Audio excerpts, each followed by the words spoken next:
जी हाँ, welcome to you home education. आप सभी का हमारे यूट्यूब चैनल में स्वागत है। हम एक नई ऊर्जा और एनर्जी के साथ अपनी तीसरी क्लास यहाँ पे स्टार्ट करने जा रहे हैं। आप सभी को पता है, जिसने भी क्लास देखा होगा उसने भी जाना होगा कि हम यहाँ पे आपको महत्वपूर्ण क्लास देते हैं, जिसमें हमने आपको मुख्य सेविका के 20 पॉइंट में से आपको 10 पॉइंट हमने आपको ऑलरेडी 2 क्लास में दे दिया है, जिसमें हमने परिवार के बारे में बताया, हम मुख्य सेविका के बारे में क्वेश्चन दिया था, दहेज के बारे में, ठीक है, गरीबी रूबी जो होता है, जनसंख्या विस्फोट के बारे में, बहुत सारे टॉपिक आपको देखा होगा। अगर जिसने नहीं देखा वो जाकर के पिछली वाली क्लास देख सकते हैं। मैं उसका लिंक डिस्क्रिप्शन बॉक्स में डाल दूंगी, आप वहां से क्वेश्चन देख लेना। बहुत महत्वपूर्ण क्वेश्चन वहां पे दिए गए हैं, ठीक है।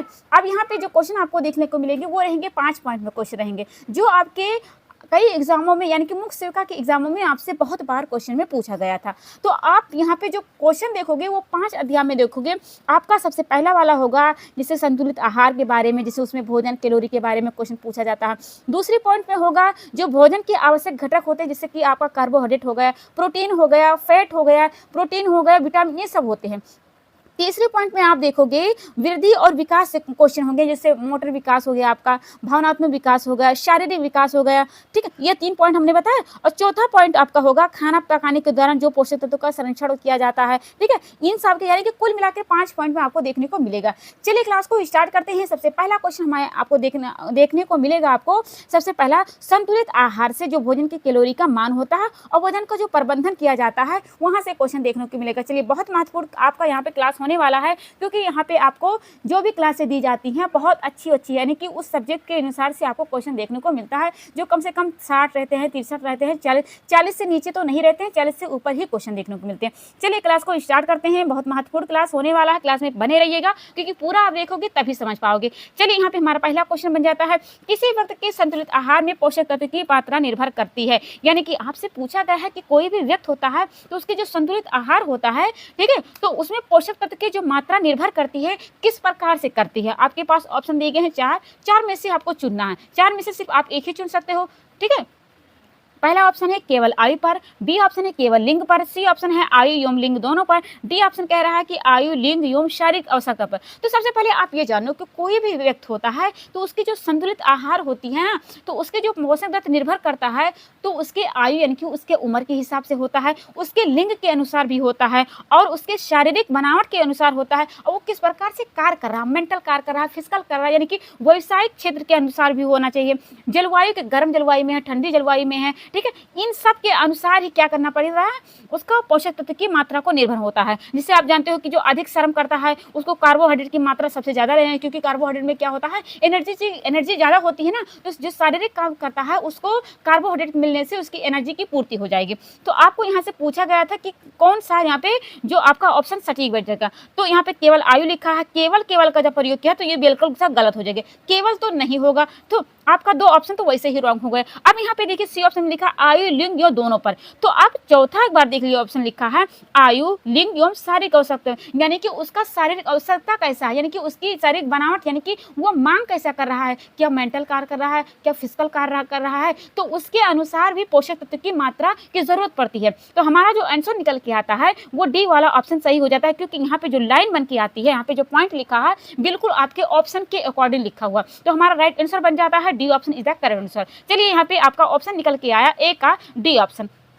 अब यहाँ पे हमारा दूसरा क्वेश्चन बन जाता है, आपसे पूछा जा रहा है, इसको हम थोड़ा जूम कर देते हैं, 1 मिनट देखिए। हाँ, यहाँ पे दूसरा नंबर का क्वेश्चन आपसे पूछा जा रहा है कि निम्न में से कौन संतुलित आहार से होने वाला लाभ नहीं। यानी कि आप अगर संतुलित आहार ग्रहण करते हो तो अगर लाभ नहीं पहुंचाता है तो इन चारों ऑप्शन में से कौन एक ऐसा ऑप्शन होगा जो आपके संतुलित आहार ग्रहण करने से लाभ नहीं होता। आप सभी जानते हो संतुलित आहार वो जिसमें जो पोषक तत्व की मात्रा होती है वो बराबर में हो, कोई भी न्यूट्रिशन हो तो उसकी मात्रा जो हो सही हो, आयु के अनुसार, लिंग के अनुसार, जलवायु के अनुसार, उसकी शारीरिक बनावट के अनुसार, वो कैसा कार्य कर रहा है, व्यवसायिक कार्य कर रहा है, ठीक है। तो इन सभी के अनुसार संतुलित आहार लेना पड़ता है। तो आपके पास ऑप्शन दिए गए हैं 4 में से आपको चुनना पड़ेगा। एक पहला कहता है पोषक तत्व की पूर्ति, दूसरा कहता है बी रोगों से सुरक्षा, सी ऑप्शन कहता है स्मरण शक्ति में वृद्धि, डी ऑप्शन कहता है मोटापा में वृद्धि। तो आप संतुलित आहार क्यों ग्रहण करते हो, क्योंकि आपकी जो पोषक तत्व, आपकी जो रिक्वायरमेंट है न्यूट्रिशन की वो पूरी हो जाए। आप जिस प्रकार से कार्य करते हो, मेंटल करते हो, फिजिकल करते हो, तो उसके अकॉर्डिंग आपने संतुलित आहार ग्रहण करते हो। दूसरा है आप रोगों से सुरक्षा पाने के लिए करते हो ना, जैसे आपका विटामिन हो गया, आपका मिनरल हो गया, तो आप रोगों से सुरक्षा होने के लिए आप क्या करते हो, पोषक तत्व को ग्रहण करते हो। चौथे पर लिखा ऑप्शन में स्मरण शक्ति को में वृद्धि, आप अपने स्मरण शक्ति को बढ़ाने के लिए क्या करते हो, संतुलित आहार को ग्रहण, लेकिन आप मोटापा होने के लिए तो कतई नहीं करते हो। हाँ, बहुत पतले दुबले हैं तो वो चाहते हैं कि मैं थोड़ा मोटा हो जाऊं, लेकिन यहाँ पे जो मोटापा होगे तो आप बहुत सारी बीमारियों से ग्रसित हो जाओगे।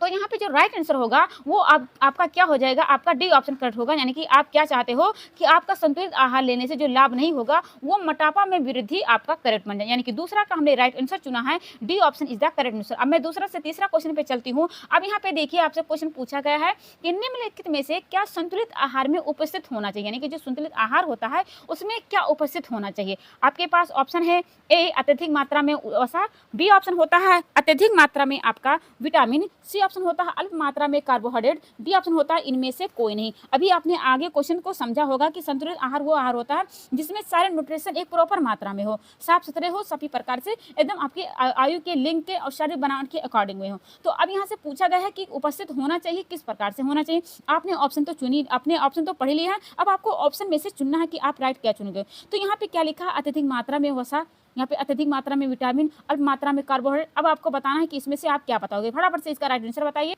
देखो अभी हम शुरू आपको बता दें इसकी परिभाषा की संतुलित आहार वो आहार होते हैं जिसमें जो सभी पोषक तत्व जैसे आपका कार्बोहाइड्रेट हो गया, आपका फैट हो गया, आपकी वसा हो गई, खनिज लवण हो गया, फाइबर हो गया, जल हो गया, इन सब को जरूरत के लिए आपके शरीर के जरूरत के हिसाब से उचित मात्रा में होना जरूरी चाहिए। लेकिन यहाँ पे ऐसा कोई ऑप्शन नहीं है जिसमें सारे न्यूट्रिशन को एक लाइन में लिखा हुआ। यहाँ पे सिर्फ एक ही वसा की बात की है, इस लाइन में सिर्फ विटामिन की बात की है, इस लाइन में आपको कार्बोहाइड्रेट की बात की है। तो अगर एक लाइन में इन सभी को लिखा होता तो आप ऑप्शन चुन लेते, लेकिन यहाँ पे कोई लिखा ही नहीं तो आप इसे चुन नहीं सकते हो। तो आप क्या करोगे, आप डी ऑप्शन चुन लोगे, इनमें से कोई नहीं। यानी कि आपको सभी चुनना था, लेकिन ऑप्शन अगर सभी लिखा होता उपयुक्त में से सभी तो आप उस पर टिक लगा देते, लेकिन इसमें तो अलग अलग लिखा हुआ है, यहाँ पे अलग लिखा है, यहाँ पे अलग लिखा है, वसा तो अलग लिखा है ना, तो विटामिन भी अलग लिखा है, आपका कार्बोहाइड्रेट भी अलग लिखा है, ठीक है। तो आपको इसलिए आपको ऑप्शन चुनना पड़ेगा, डी ऑप्शन इनमें से कोई नहीं हो जाएगा, क्योंकि हमें सबकी जरूरत पड़ती है, हमें वसा की, हमें प्रोटीन की, हमें विटामिन की, हमें जल की, हमें खनिज लवण सबकी जरूरत पड़ती है। अब चलिए हमें 4th नंबर का क्वेश्चन मैं आपसे पूछती हूँ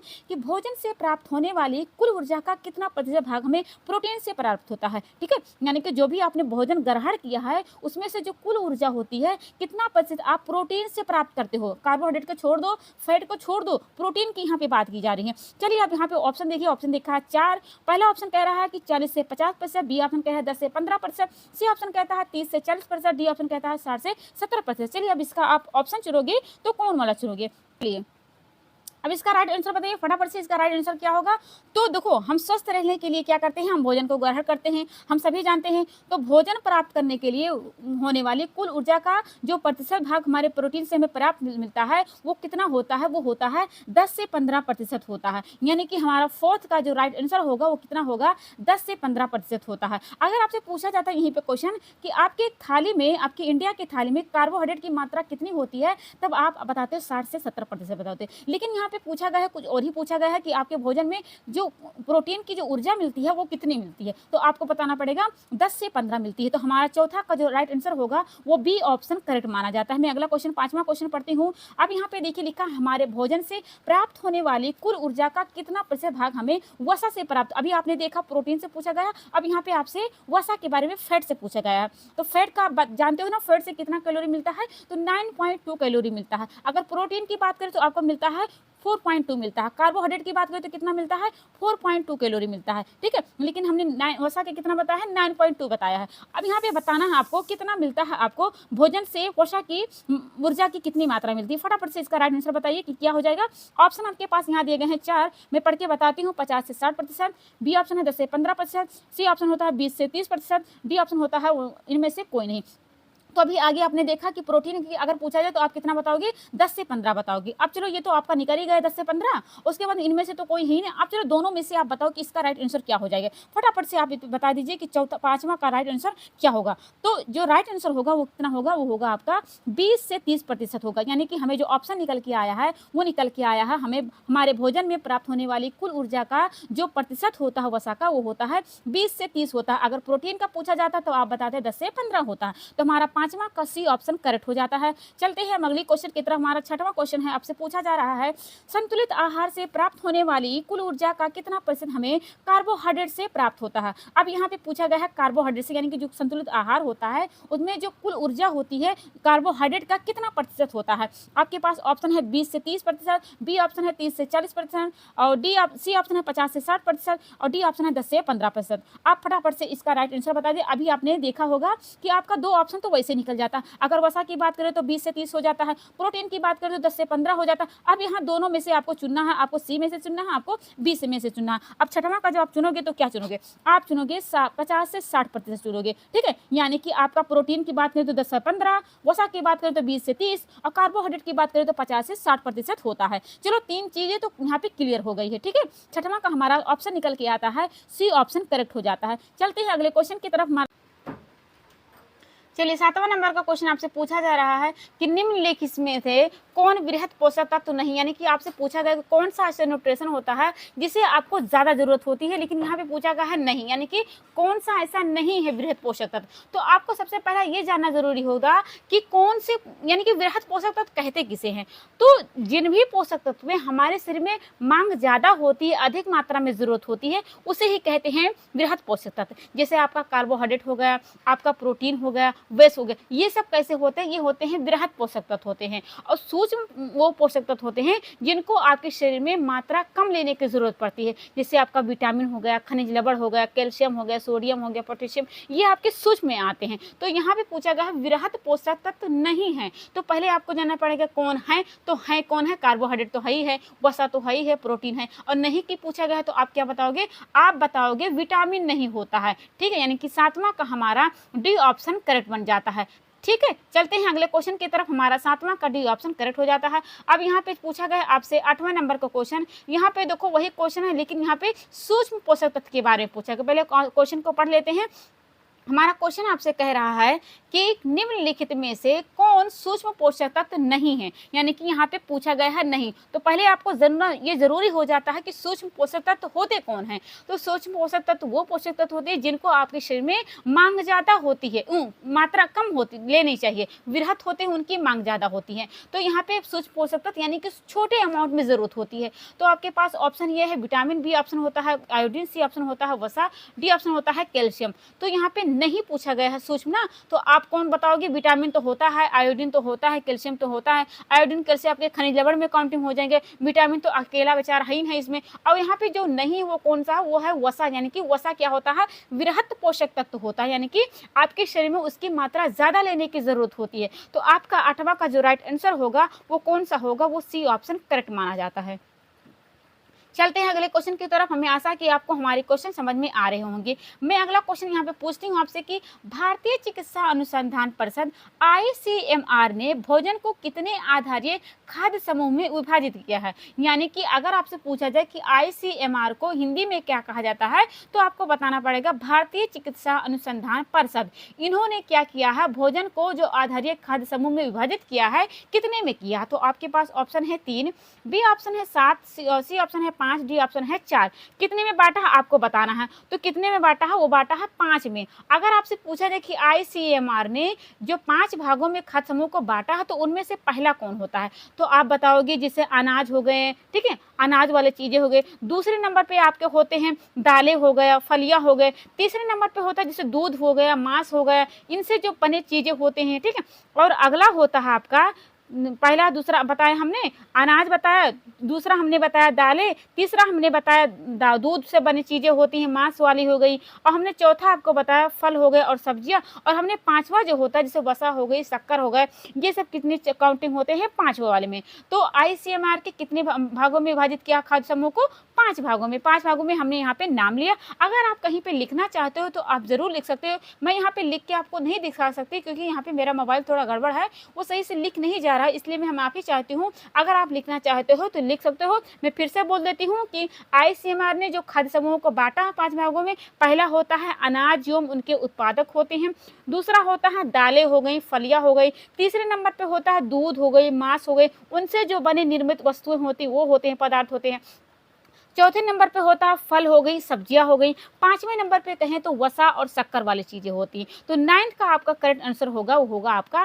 सी ऑप्शन करेक्ट होगा। चलते हैं अगले क्वेश्चन की तरफ। अगला हमारा क्वेश्चन 10वां क्वेश्चन आपसे पूछा जा रहा है कि अनाज में पाया जाने वाला मुख्य पोषक तत्व क्या है। ठीक है, यानी कि जो अनाज होता है, अनाज में जो सबसे ज्यादा पाया जाने वाला पोषक तत्व होता है वो कौन सा होता है। चलिए यहाँ पे देखिए, आपके पास प्रोटीन है, B option carbohydrate, C option वसा है, डी ऑप्शन विटामिन है। तो आपको बताना पड़ेगा। तो जो अनाज होते हैं या फिर मोटे जैसे अनाज हो गए, जैसे आपका चावल हो गया, गेहूं हो गया, मक्का हो गया, रागी हो गया, ज्वार हो गया, इन सब में जो पोषक तत्व की मात्रा होती है तो किसकी होती है, कार्बोहाइड्रेट की मात्रा होती है ज़्यादा। ठीक है, अगर दालों की बात करें तो आपका प्रोटीन आ जाए, लेकिन यहाँ पे अनाज की बात की है ना, तो ज़्यादातर जो अनाज होते हैं उनमें कार्बोहाइड्रेट की बात करें। प्रोटीन में तो जो दालें होती हैं उसमें सिर्फ ज़्यादा पाया जाता है। तो यहाँ पे पूरे अनाज की बात की गई है, ना कि नाम लिया गया है। अनाज की बात की है तो आप बताओगे कार्बोहाइड्रेट की मात्रा ज़्यादा होती है। चलते, वसा की मात्रा तो होगा नहीं, विटामिन की मात्रा तो होगा नहीं, वसा जो फैट वाला चीज़ यानी कि तेलीय चीज़ें होती हैं उसमें पाया जाता है। चलते हैं 10वां का हमारा बी ऑप्शन करेक्ट हो जाता है। मैं अगले क्वेश्चन की तरफ चलती हूँ। हमारा 10वां का कार्बोहाइड्रेट सही हुआ था।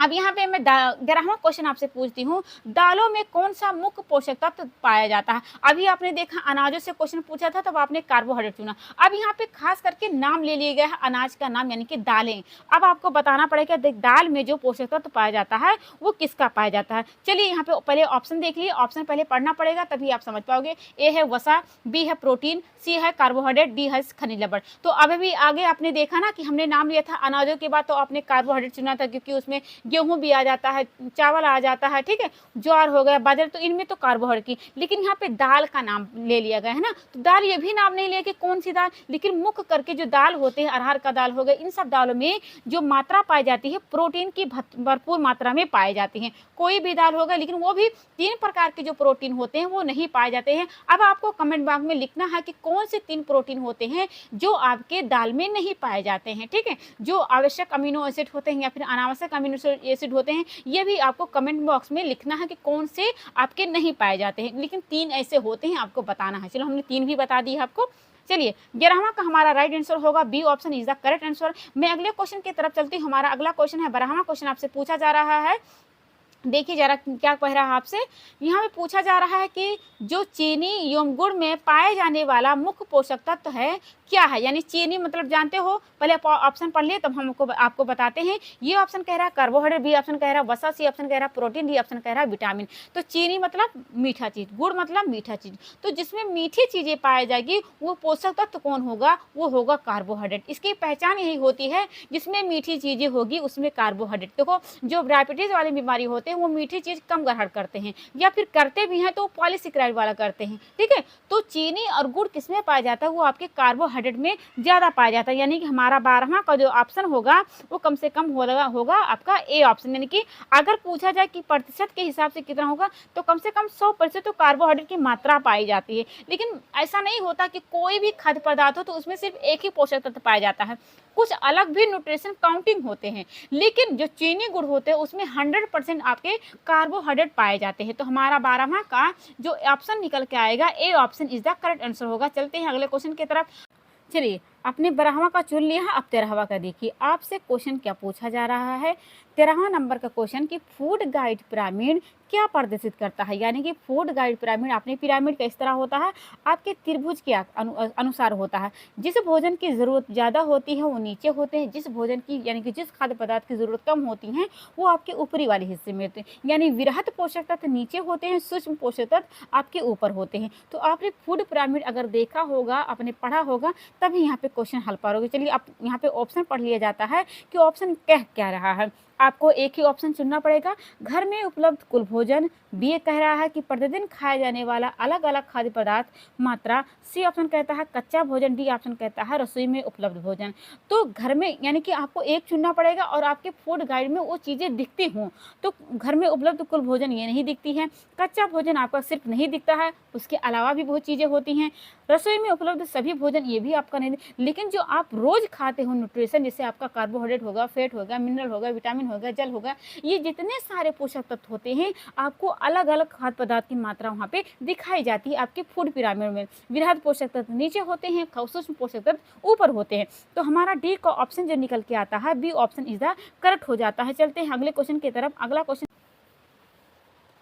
चलिए 14 नंबर का क्वेश्चन आपसे पूछा जा रहा है कि 1 ग्राम वसा के पूर्ण ऑक्सीकरण से लगभग कितना ऊर्जा की मुक्ति होती है। यानी कि आपने अगर 1 ग्राम वसा खाया है तो वो ऑक्सीकरण हुआ, उसका जल अपघटन हुआ है, तो आपको कितना ऊर्जा देगा। आपके पास ऑप्शन ये है 4 किलो, बी ऑप्शन है 7 किलो, सी ऑप्शन है 12 किलो, डी ऑप्शन है 9 किलो। तो आप सभी जानते हो कि आपके फैट में कितना कैलोरी ऊर्जा मिलती है, तो आपको मिलती है 9 किलो कैलोरी मिलती है। यानी कि हमारा 14वां का जो राइट आंसर होगा वो आपका हो जाएगा 9 किलो कैलोरी। अगर आपसे पूछा जाए कार्बोहाइड्रेट के बारे में या प्रोटीन के बारे में तो आप कितना बताते? आप बताते 4 बताते। चलते हैं अगले क्वेश्चन की तरफ। हमारा अगला क्वेश्चन 15वां क्वेश्चन आपसे पूछा ये जा रहा है कि निम्नलिखित में से किसके 1 ग्राम मात्रा के ऑक्सीकरण से अधिकतम ऊर्जा उत्पन्न होती है, प्राप्त होती है। यानी कि आपने 4 ऑप्शन यहाँ पे दिया गया, 4 ऑप्शन में कौन ऐसा न्यूट्रिशन है जिसमें ऊर्जा की जो मात्रा होती है 1 ग्राम में कितना ज्यादा मिलती है। आपके पास वसा है, कार्बोहाइड्रेट है, प्रोटीन है, विटामिन है। आप जानते हो कि वसा की बात करें तो 9 होता है, प्रोटीन की बात करें तो 4 होता है, कार्बोहाइड्रेट की बात करें तो 4.2,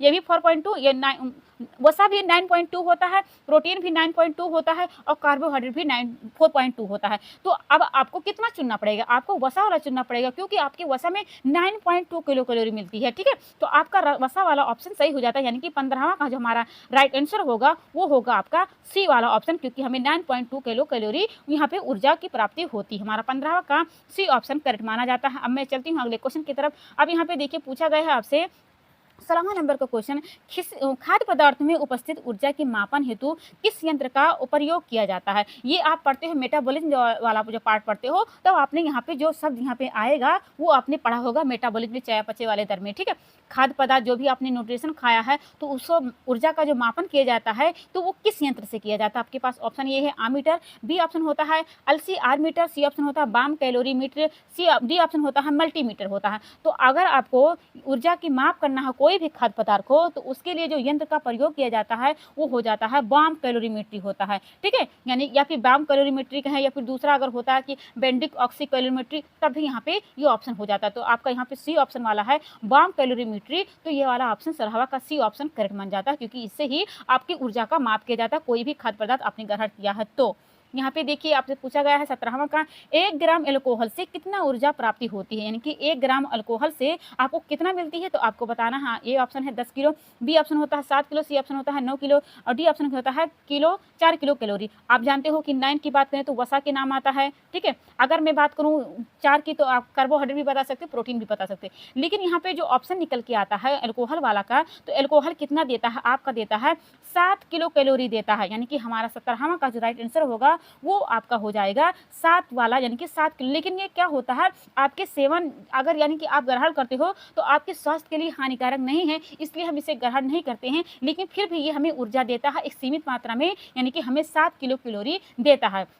तो हमारा 7वां का हमें 1 कैलोरी वाला ग्राम, अगर 1 ग्राम है तो उसमें अल्कोहल की मात्रा होती है 7 किलो कैलोरी ऊर्जा प्राप्त होती है, लेकिन ये हमारे स्वास्थ्य के लिए हानिकारक होता है, तो इसलिए हम उसको ग्रहण नहीं करते हैं। बस कुछ लोग करते हैं, अपने शौक के लिए करते हैं। अब यहाँ पे देखिए लिखा है 18वां क्वेश्चन, जल की 1 ग्राम मात्रा से हमें कितनी ऊर्जा मिलती है। अब यहाँ पे देखो आपसे पूछा गया था ऊर्जा के बारे में, तो आपने बताया, वसा में बताया, फिर उसके बाद में प्रोटीन से पूछा तो भी आपने बताया, आपने अल्कोहल के बारे में पूछा गया तब भी आपने बताया, कार्बोहाइड्रेट। अब यहाँ पे पूछा गया है कि जल में 1 ग्राम मात्रा में कितना आपको ऊर्जा प्राप्ति होती है। चलिए, अगर आपको पता होगा तभी आप बता पाओगे। ए ऑप्शन कहता है 15 मिलती है, या फिर बी ऑप्शन कहता है 3 किलो कैलोरी मिलती है, सी ऑप्शन कहता है 0 किलो कैलोरी मिलती है, डी ऑप्शन कहता है 9 किलो कैलोरी मिलता है। चलिए फटाफट से आप इसका बताइए कि क्या होता है। देखो, आप जानते हो कि वसा से कितना मिलता है, 9 मिलता है, कार्बोहाइड्रेट से कितना मिलता है, 4.2 मिलता है, वसा प्रोटीन की बात करें 4.2 मिलता है, अल्कोहल की बात करें तो आपका 7 किलो कैलोरी में। लेकिन जब यहाँ पे जल की बात करें तो वो आपको एनर्जी नहीं देता है, वो क्या करता है, वो 0 कैलोरी देता है।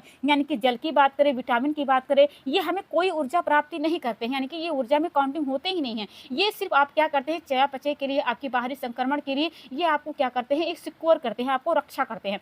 तो 18वां का जो राइट आंसर होगा सी ऑप्शन होता है, ये आपको ऊर्जा एनर्जी नहीं देते। जल के अलावा अगर आप यहाँ पे लिखा होता विटामिन होता, खनिज लेवल होता, तब भी आपका होता 0 कैलोरी हो जाता, यानी कि 18वां का आपका सी ऑप्शन करेक्ट हो जाता है। चलते हैं अगले क्वेश्चन की तरफ। हमारा अगला क्वेश्चन देखिए लिखा हुआ है देखिए यहाँ पे पूछा जा रहा है 19 नंबर का क्वेश्चन कि निम्नलिखित में से हमारे भोजन में किसकी मात्रा सबसे अधिक होनी चाहिए, यानी कि कौन सा ऐसा न्यूट्रिशन होना चाहिए कि हमारे भोजन में उसकी मात्रा अधिक होना चाहिए।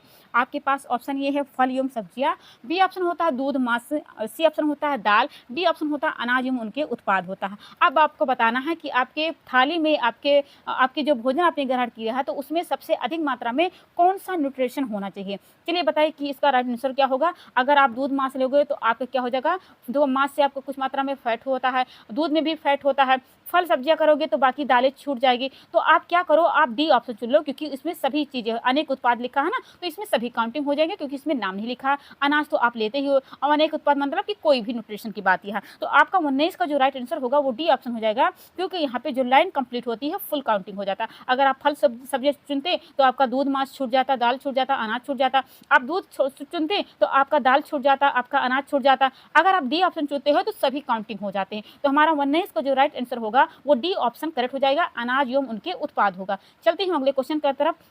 अगर चलिए यहाँ पे आप 20 नंबर का क्वेश्चन आपसे पूछा जा रहा है कि निम्नलिखित में से हमारे भोजन में किसकी मात्रा सबसे कम होनी चाहिए। यानी कि अभी आपने देखा, आपसे पूछा गया था कि आपके भोजन में मात्रा किसकी ज़्यादा होनी चाहिए, तब आपने चुना था अनाज एवं उनके उत्पाद चुना था। अब यहाँ पे आपसे पूछा गया कि भोजन की मात्रा कम करनी चाहिए, कौन सा ऐसा न्यूट्रिशन होता है। पहले यहाँ पे ऑप्शन देखिए, दूध एवं मांस, बी ऑप्शन होता है दाल, सी ऑप्शन होता है वसा, डी ऑप्शन होता है फल एवं सब्जियाँ। अब यहाँ पे देखिए बहुत अच्छा क्वेश्चन है। अगर दाल एवं आपका दूध एवं मांस है ये तो आपका सही हो जाएगा, दाल भी आपका है सही, भी डी और डी भी आपका। अब यहाँ पे जो वसा लिखा है ये आपका राइट आंसर हो जाएगा। क्यों हो जाएगा, क्योंकि इसकी मात्रा कम करनी चाहिए, क्योंकि अगर आप वसा यानी कि फैट जब ज़्यादा ग्रहण करोगे तो वो फैट क्या करेगा, आपकी जो नसें होती हैं वहाँ पे जा करके ब्लॉक कर देगा। ठीक है, आप जब ज़्यादा ग्रहण करोगे तो आप जैसे आप कोई काम नहीं कर रहे हो, कोई भी स्थिति आ गई, आपने ग्रहण किया तो वो धीरे धीरे आपकी नसों में जा करके इकट्ठा हो जाएगा, आपका खून वहीं पे रुक जाएगा, और जितना भी आपने न्यूट्रिशन खाया हो तो वहीं पे इकट्ठा कर। अब भाई अब नाली बनाते हो, नाली पे जब अंदर आप ईंटा रख दोगे तो आपका नाली बंद होगा, तो न इधर का पानी उधर जाएगा, ना उधर का पानी इधर आएगा, यानी कि आपका क्या हो जाएगा, रुक जाएगा। तो उसी प्रकार से आपकी नसें भी तो होती हैं, आपका खून रुक जाएगा, क्योंकि वो जो फैट है वो एक ईंटे के काम करेगा, यानी कि इधर से ना उधर जाएगा ना उधर से इधर, तो आपका ऑक्सीजन भी पूरे शरीर में नहीं पहुंच पाएगा, आपका न्यूट्रिशन भी जो है पूरे शरीर में नहीं पहुंच पाएगा। तो इससे बहुत सारी बीमारियों का सामना करने पड़ेगा। आपका डेथ भी हो सकता है, आपका मोटापा हो सकता है, आपका रक्तचाप हो जाएगा, ब्लड प्रेशर हो जाएगा, ब्लड हाई हो जाएगा, सब कुछ यहाँ पे आपका सामना करने पड़ेगा। तो आपका जब राइट आंसर होगा वो होगा सी ऑप्शन, यानी कि 20 का हमें सी ऑप्शन सही मिल जाता है। हमें वसा का जो प्रयोग करना चाहिए वो कम कर, भले ही आपको एनर्जी ज़्यादा मिलता है, 9.2 कैलोरी मिलता है, लेकिन ये आपके शरीर के लिए हानिकारक होते हैं, यानी कि आपको बहुत सारी बीमारियों का सामना करवा सकते हैं। जैसे आपका एल्कोहल ही ले लीजिए, आपको 7 किलो कैलोरी देता है, लेकिन फिर भी हमारा ये ग्रहण हम इसको नहीं करते हैं, क्योंकि हमारे स्वास्थ्य के लिए हानिकारक मानते हैं। ठीक है, लेकिन देखो आपका कार्बोहाइड्रेट होगा ये कम देता है, आपका प्रोटीन होगा ये भी कम देता है, लेकिन ये हमारे शरीर के लिए बहुत ज़्यादा फायदेमंद होते हैं। ठीक है, अब हमारा 20 से 21 क्वेश्चन आपसे पूछा जा रहा है। यहाँ पे देखिए, ज़्यादा शारीरिक श्रम करने वाले व्यक्तियों के भोजन में किस पोषक तत्व की मात्रा अधिक होनी चाहिए। यानी कि कोई अगर फिजिकल कार्य कर रहा है, जैसे मजदूरी करता है, मनरेगा करता है, तो उनको, जैसे सिलाई भी करते हैं तो वो अपने पैरों से सिलाई करते हैं ना, तो उनको जो शारीरिक कार्य करते हैं उनको भोजन में कौन से न्यूट्रिशन की जो मात्रा लेनी चाहिए, अधिक लेनी चाहिए। आपके पास ऑप्शन है वसा, बी ऑप्शन है कार्बोहाइड्रेट, सी ऑप्शन है प्रोटीन, डी ऑप्शन है विटामिन। तो आप सभी जानते हो कार्बोहाइड्रेट से जो आपको एनर्जी मिलता है सबसे ज़्यादा मिलता है, यानी कि एनर्जी मिलता भी है, एनर्जी वैसे तो आपको फैट से ज़्यादा मिलता है वसा से, लेकिन ये क्या करता है, आपको देरी में पचाता है। लेकिन देरी में जो पचाएगा, तो आप शारीरिक काम श्रम करते हो, अभी करने जा रहे हो, आपका देर में पचाएगा तो क्या फायदा, आपको एनर्जी की तो अभी ज़रूरत है ना। तो कार्बोहाइड्रेट क्या करता है, जैसे आपने ग्लूकोज ग्रहण किया है तैसे ही क्या करता है, आपको एनर्जी देने का काम कर देता है। तो आपको जो जल्दी ग्रहण करता है, यानी कि जो आपने ग्रहण किया है, जो जल्दी एनर्जी देता है, उसी को तो हम सबसे पहले करेंगे। ठीक है, जो जल्दी आप काम करता है उसी को तो हम चुनेंगे। तो हमारा कार्बोहाइड्रेट क्या हो जाता है, हम कोई भी रूप खाते हैं, मोनो खाते हैं, पोली खाते हैं, डाई करते हैं, वो ग्लूकोज में टूटता है, ग्लूकोज में टूटते ही क्या करता है, एनर्जी देने लगता है। यानी कि सबसे पहले मुख से ही पाचन होता है, आपका कार्बोहाइड्रेट से होता है। तो हम किसको चुनेंगे, हम चुनेंगे बी वाले को, यानी कि हम कार्बोहाइड्रेट को चुनेंगे। यानी कि शारीरिक श्रम करने वाले को जो ऊर्जा की सबसे ज़्यादा आवश्यकता होती है वो होती है कार्बोहाइड्रेट की करती होती है। ठीक है, तो हमारा 21 का बी ऑप्शन करेक्ट हो जाता है।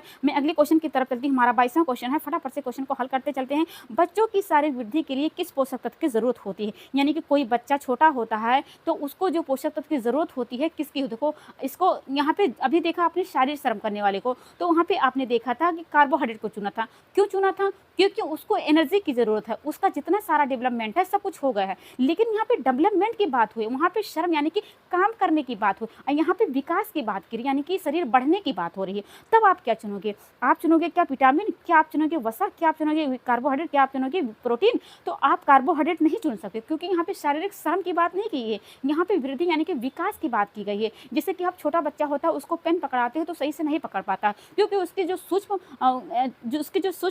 पेशियाँ होती हैं सही से विकसित नहीं होती है ना, यानी कि उसका शारीरिक विकास जो होता है उसका विकास नहीं हो पाया है, इसलिए वो पेन को नहीं पकड़ पाता। लेकिन जैसे जैसे धीरे धीरे बड़ा होता है वो पेन को सही पकड़ लेता है। क्यों पकड़ लेता है? क्योंकि उसका जो शारीरिक डेवलपमेंट है वो विकास कर रहा होता है, उसमें उसकी जो सूक्ष्म पेशी होती हैं वो भी आपका डेवलपमेंट हो जाती हैं। तो इसके लिए किसकी जरूरत होती है? इसके लिए जरूरत होती है प्रोटीन की। ठीक है, इसके लिए ज़रूरत किसकी पड़ती है? प्रोटीन। यानी कि प्रोटीन क्या करता है? आपको वृद्धि के साथ साथ आपकी जो ऊतकों होती हैं उनकी मरम्मत करता है। ठीक है, कोशिकाओं की टूट-फूट की मरम्मत करता है। तो कोई भी डेवलपमेंट करना है तो उसके लिए ज़रूरत किसकी पड़ती है? तो ज़रूरत पड़ती है प्रोटीन की। यानी कि जो बच्चे छोटे होते हैं उनको प्रोटीन की मांग ज़्यादा होती है। तो हमें ऑप्शन क्या चुनना पड़ेगा? हमें 22 का हमें चुनना पड़ेगा प्रोटीन वाला ऑप्शन, यानी कि हमारा राइट हो जाता है। अब यहाँ पे देखिए 23 नंबर क्वेश्चन यहाँ पे पूछा गया है, पूछ रहा है कि प्रायः बालकों या विवाहित महिलाओं को किस पोषक तत्व की कमी हो जाती है? यानी कि जो बालिकाएं होती हैं या फिर विवाहित महिलाएं होती हैं उनको कौन सी पोषक तत्व की मात्रा कमी हो जाती है? अब यहाँ पे देखिए लिखा आयोडीन की, बी ऑप्शन कहते हैं वसा की, सी ऑप्शन कहते हैं विटामिन की, डी ऑप्शन कहते हैं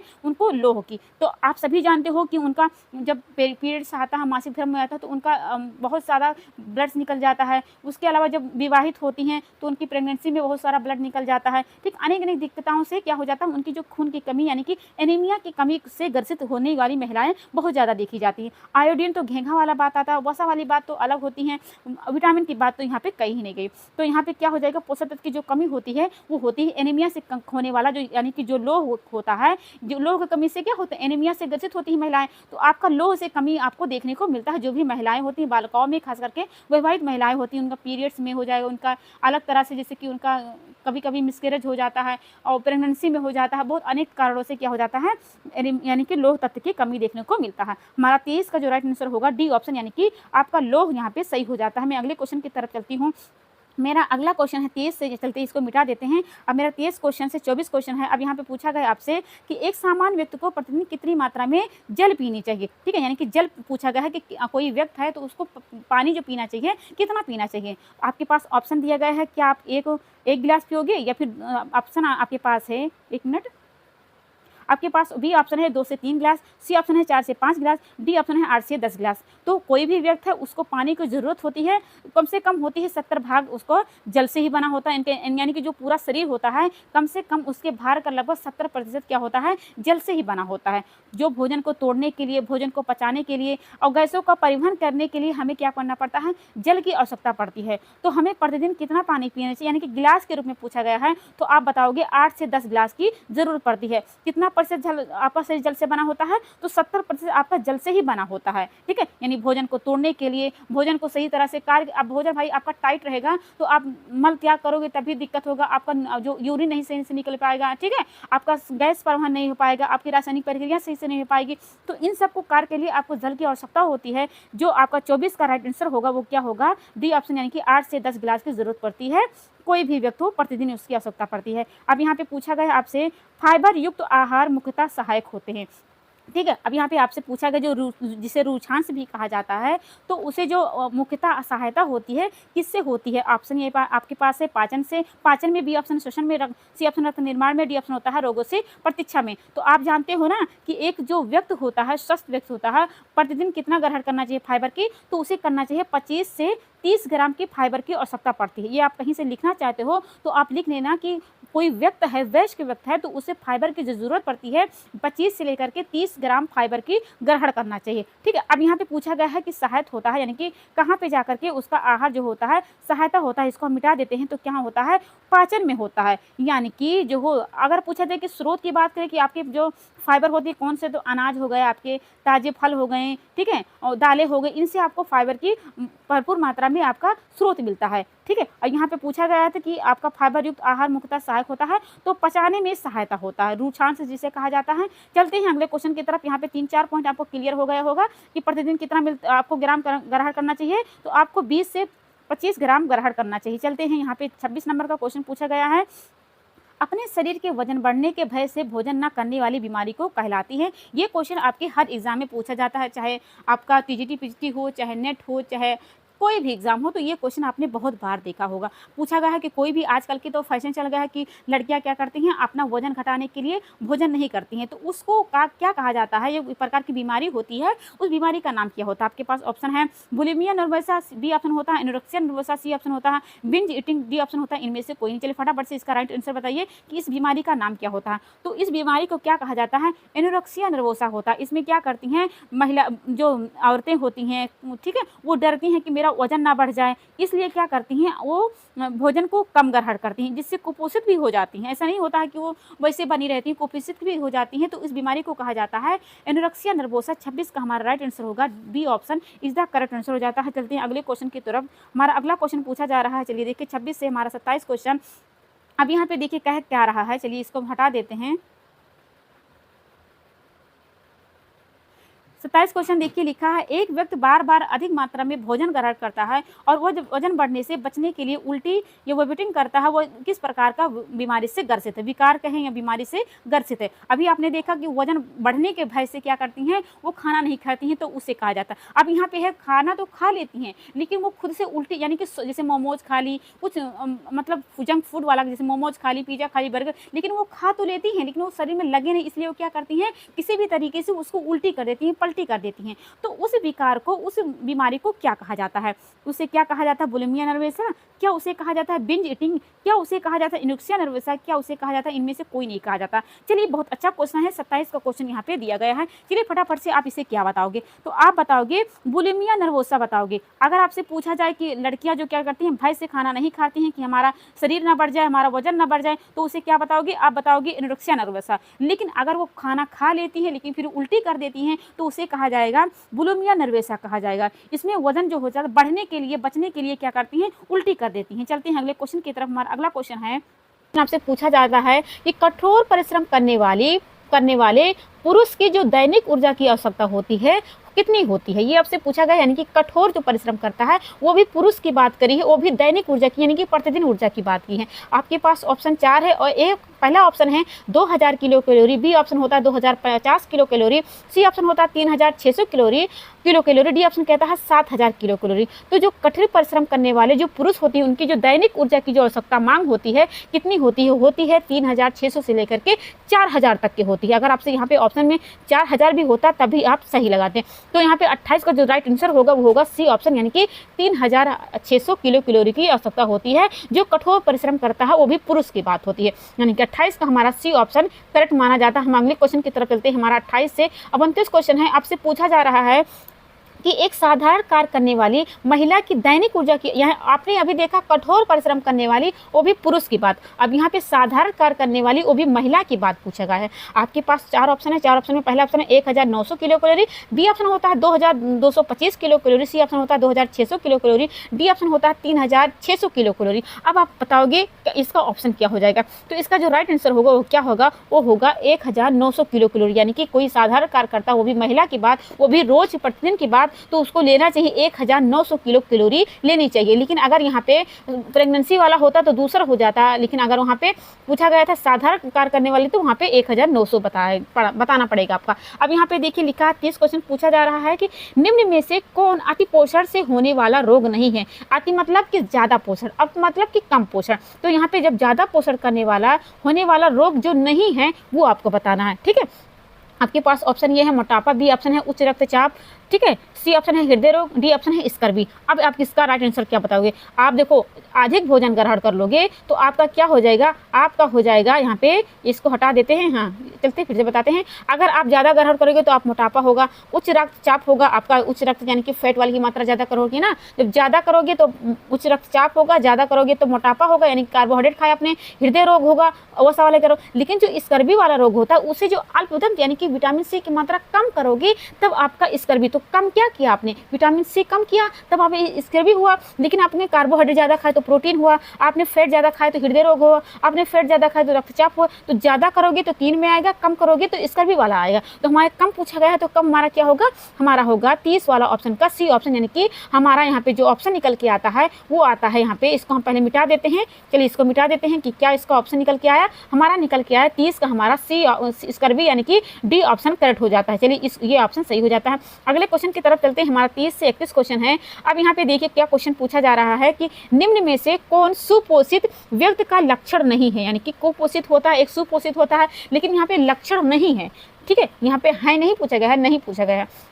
ऑप्शन है सही समय पर गहरी नींद, बी ऑप्शन होता है सही पाचन, सी ऑप्शन होता है मोटापा, डी ऑप्शन होता है सुसंगठित शरीर होता है। 31 को आपको बताना है कि क्या होगा। तो सुपोषित व्यक्ति का लक्षण नहीं है तो नहीं में क्या हो जाएगा, आपका मोटापा होगा। बाकी जो तीनों होते हैं वो क्या होते हैं, वो लक्षण होते हैं। ठीक है, चलिए यहाँ पे सही समय पर गहरी नींद, सही पाचन, सुसंगठित शरीर होगा आपका, लेकिन क्या मोटापा हो जाएगा, ये आपके लक्षण में नहीं काउंटिंग होता है। चलिए हमारा अगला क्वेश्चन 31 से हमारा 32 क्वेश्चन आपसे देखिए। यहाँ पे 32 नंबर का क्वेश्चन आपसे क्या पूछा जा रहा है कि खनिज लवण हमारे शरीर के कुल भार का कितना प्रतिशत भाग निर्माण करते हैं। ठीक है, यानी कि जो भी आपने खनिज लवण ग्रहण किया है वो आपके कुल भार के अकॉर्डिंग कितना प्रतिशत आपका शरीर का निर्माण करते हैं। चलिए आप इससे बताओगे तो आप किस प्रकार से बताओगे, चलिए बताइए कि क्या होगा इसका राइट आंसर। आपके पास ऑप्शन दिए गए हैं, पहला वाला ए 15 से 20, बी ऑप्शन होता है 20 से 30%, सी ऑप्शन होता है 30 से 40, डी ऑप्शन होता है 4 से 5। चलिए बताइए इसका राइट आंसर क्या होगा। तो इसका राइट आंसर होगा वो होगा डी वाला ऑप्शन, यानी कि 4 से 5 होगा। अगर आपसे पूछा जाता है कि जो आपका फैट होता है, यानी कि फैट नहीं पूछा, प्रोटीन बताएं,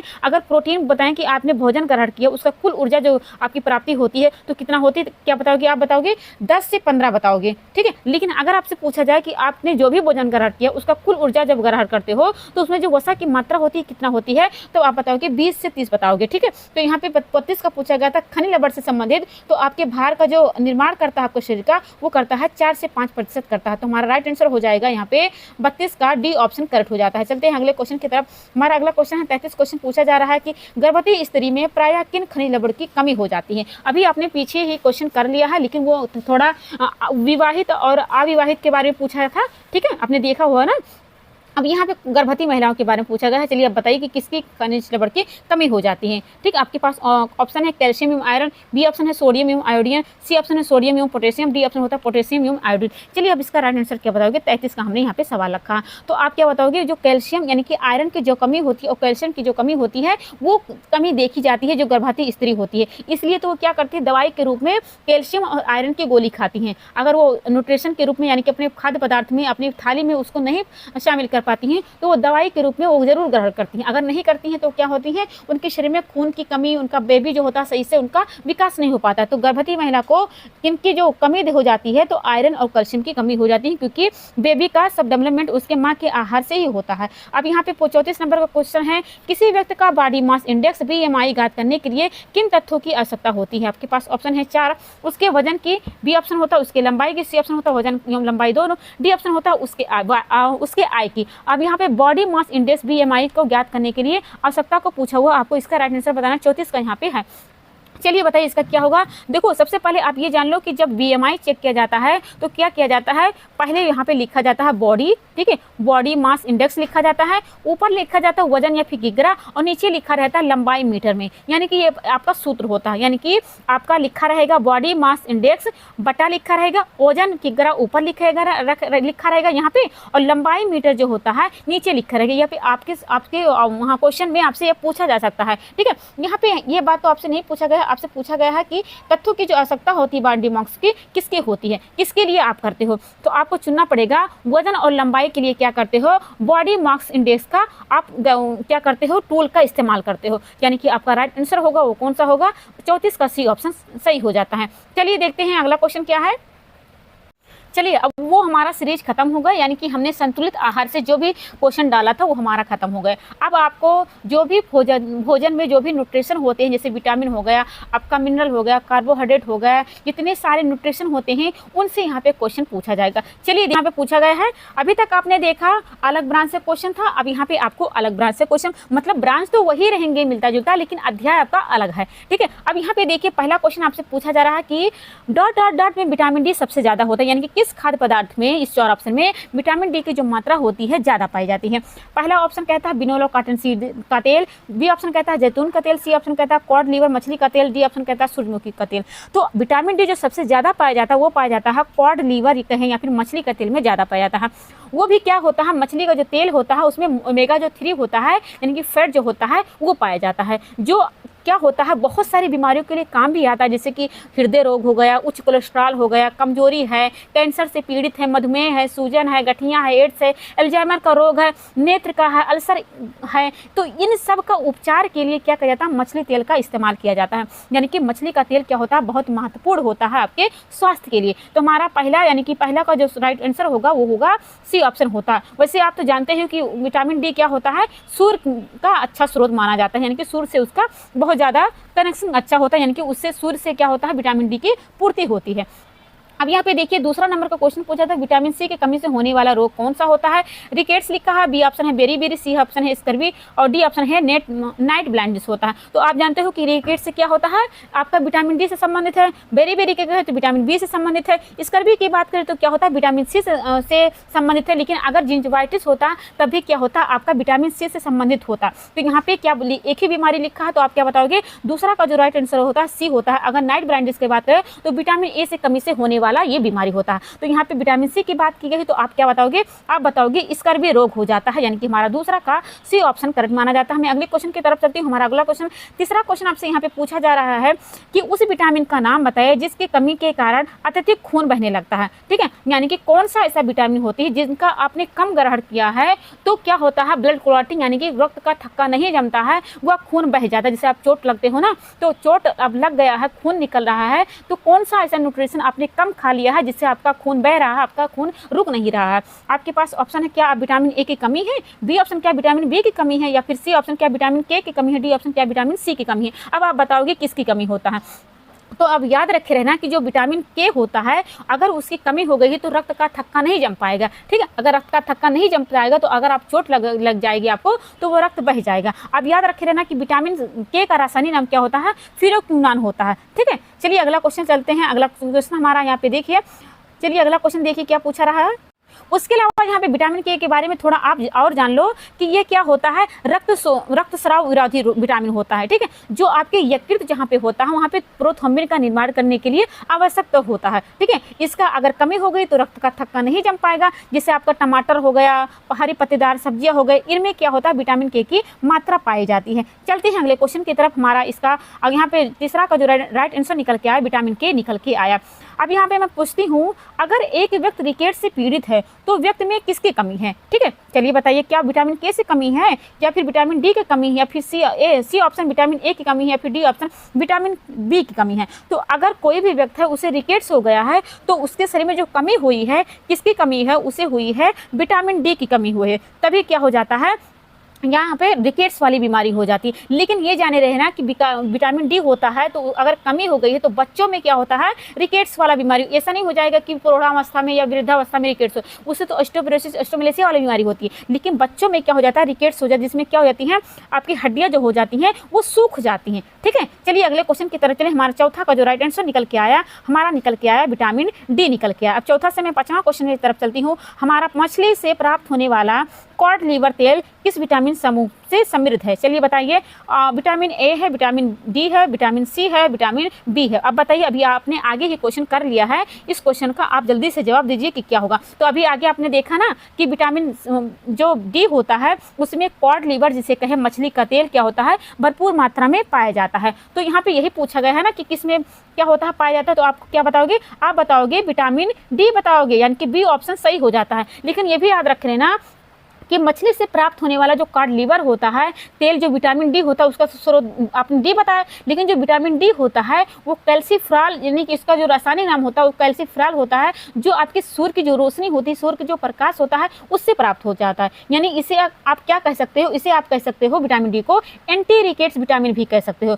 ठीक है, चलिए अगले क्वेश्चन में चलते हैं। आपसे पूछा भी जा सकता है कि एंटी रिकेट्स विटामिन किसे कहते हैं, तो आप बताना विटामिन डी को कहते हैं। अब यहाँ पे देखिए केला किस विटामिन का एक अच्छा स्रोत है, आप बताओगे क्या विटामिन ए का है, विटामिन सी का, विटामिन डी का, क्या विटामिन बी का। तो आप क्या बताओगे, जो विटामिन केला जो होता है वो विटामिन बी जो होता है 6 वो भी कहें, विटामिन सी का B6 का क्या होता है अच्छा स्रोत माना जाता है। उसके अलावा विटामिन सी का भी अच्छा स्रोत होता है, लेकिन जो विटामिन बी होता है 6 होता है उसमें कम से कम 33% का क्या होता है विटामिन B6 ही पाया जाता है, लेकिन विटामिन सी होता है एक मतलब थोड़ी मात्रा में पाया जाता है। वैसे बहुत सारे विटामिन होते हैं जो केले में पाए जाते हैं, पोटेशियम भी पाया जाता है, फास्फोरस भी पाया जाता है, लोहा भी पाया जाता है, विटामिन ए भी पाया जाता है, लेकिन जो यहाँ पे ऑप्शन निकल के आता है विटामिन बी सही हो जाएगा, क्योंकि कितना पाया जाता है कम से कम 33% कितना पाया जाता है विटामिन बी ही पाया जाता है, आपके केला में पाया जाता है। तो इसलिए हमें क्या चुनना पड़ेगा, विटामिन बी चुनना पड़ेगा। लेकिन यहाँ पे क्या बना, सी भी मिलता है, ए भी मिलता है, लेकिन बी के तुलना में थोड़ा कम मिलता है। चलिए छठवां का हमारा राइट आंसर होगा वो होगा बी वाला, यानी कि डी ऑप्शन में बी जो लिखा है वो सही होगा, वो भी B6 वाला होता है। ठीक है, अब यहाँ पे देखिए लिखा है 7वां वाला क्वेश्चन पूछा जाता है कि कौन सा विटामिन शरीर में कैल्शियम के अवशोषण को बढ़ाता है, यानी कि कौन सा ऐसा विटामिन है जो क्या करता है कैल्शियम को अवशोषण, यानी कि एक के बिना वो अधूरा है, उसका अवशोषण नहीं हो पाएगा कैल्शियम का। ऑप्शन है क्या विटामिन ए है, क्या विटामिन डी है, या फिर बी ऑप्शन क्या विटामिन बी है, या फिर डी ऑप्शन क्या विटामिन B6 है। तो अगर आप पूछोगे कि केला किस में पाया जाता है तो विटामिन बी में बहुत ज़्यादा पाया जाता है B6 में, लेकिन यहाँ पे कुछ और ही पूछा गया है, यहाँ पे पूछा गया केले का अवशोषण। तो आप क्या बताओगे, आप बताओगे विटामिन डी बताओगे। ठीक है, उसके अलावा अगर ऑप्शन में फास्फोरस भी रहता तब भी आप चुनते, यानी कि कैल्शियम, विटामिन डी और फास्फोरस होते हैं, ये तीनों मिलकर के क्या करते हैं अपना अच्छा से कार्य कर पाते हैं, एक के बिना एक अधूरा है, यानी तीनों मिलकर के अपना बहुत महत्वपूर्ण जो हड्डियों से संबंधित क्या करते हैं कार्य करते हैं। चलते हैं अगले क्वेश्चन की तरफ। हमारा 7वां से अब 8वां क्वेश्चन हो गया, इसका आपने 7वां का जो चुना है विटामिन डी यानी कि बी ऑप्शन चुना है। अब यहाँ पे देखिए क्वेश्चन क्या पूछा जा रहा है कि निम्नलिखित में से कौन सा जल में घुलनशील विटामिन है। आप जानते हो कि विटामिन ए क्या होता है, पहले यहाँ ऑप्शन पढ़ लो, विटामिन ए, विटामिन बी, पहले बी ऑप्शन है सी ऑप्शन है के, डी ऑप्शन है डी। चलिए बताइए इसका राइट आंसर क्या होगा।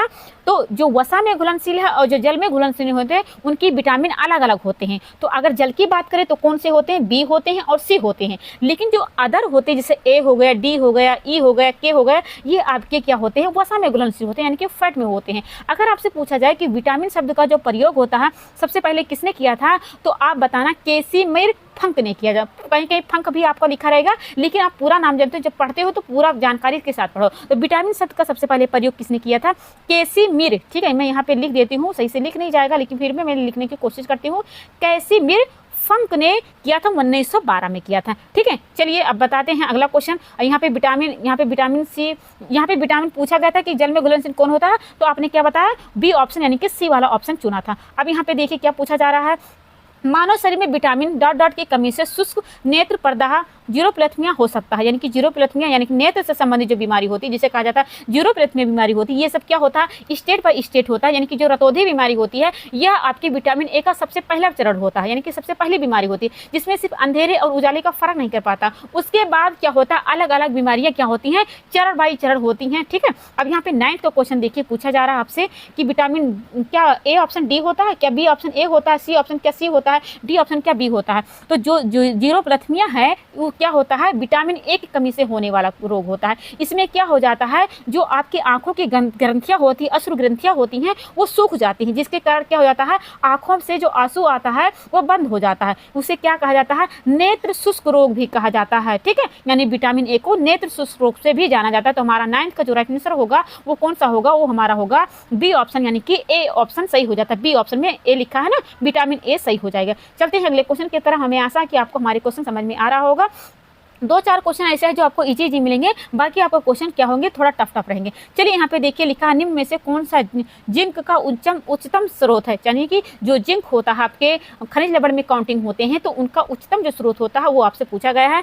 क्या वो हो गए अष्टभुज, क्या वो हो गए बैगन, क्या वो हो गए मूली, या फिर होगा दूध। चलिए बताइए जो जिंक का जो सबसे स्रोत उच्चतम वाला होता है वो कौन होगा, तो क्या होगा अष्टभुज होगा। ठीक है, यानी कि हमारा ऑप्शन क्या निकल के आता है, इसका जो राइट आंसर होगा वो क्या होगा, ए ऑप्शन होगा, यानी कि अष्टभुज होगा। ठीक है, चलते हैं अगले क्वेश्चन की तरफ हमारा।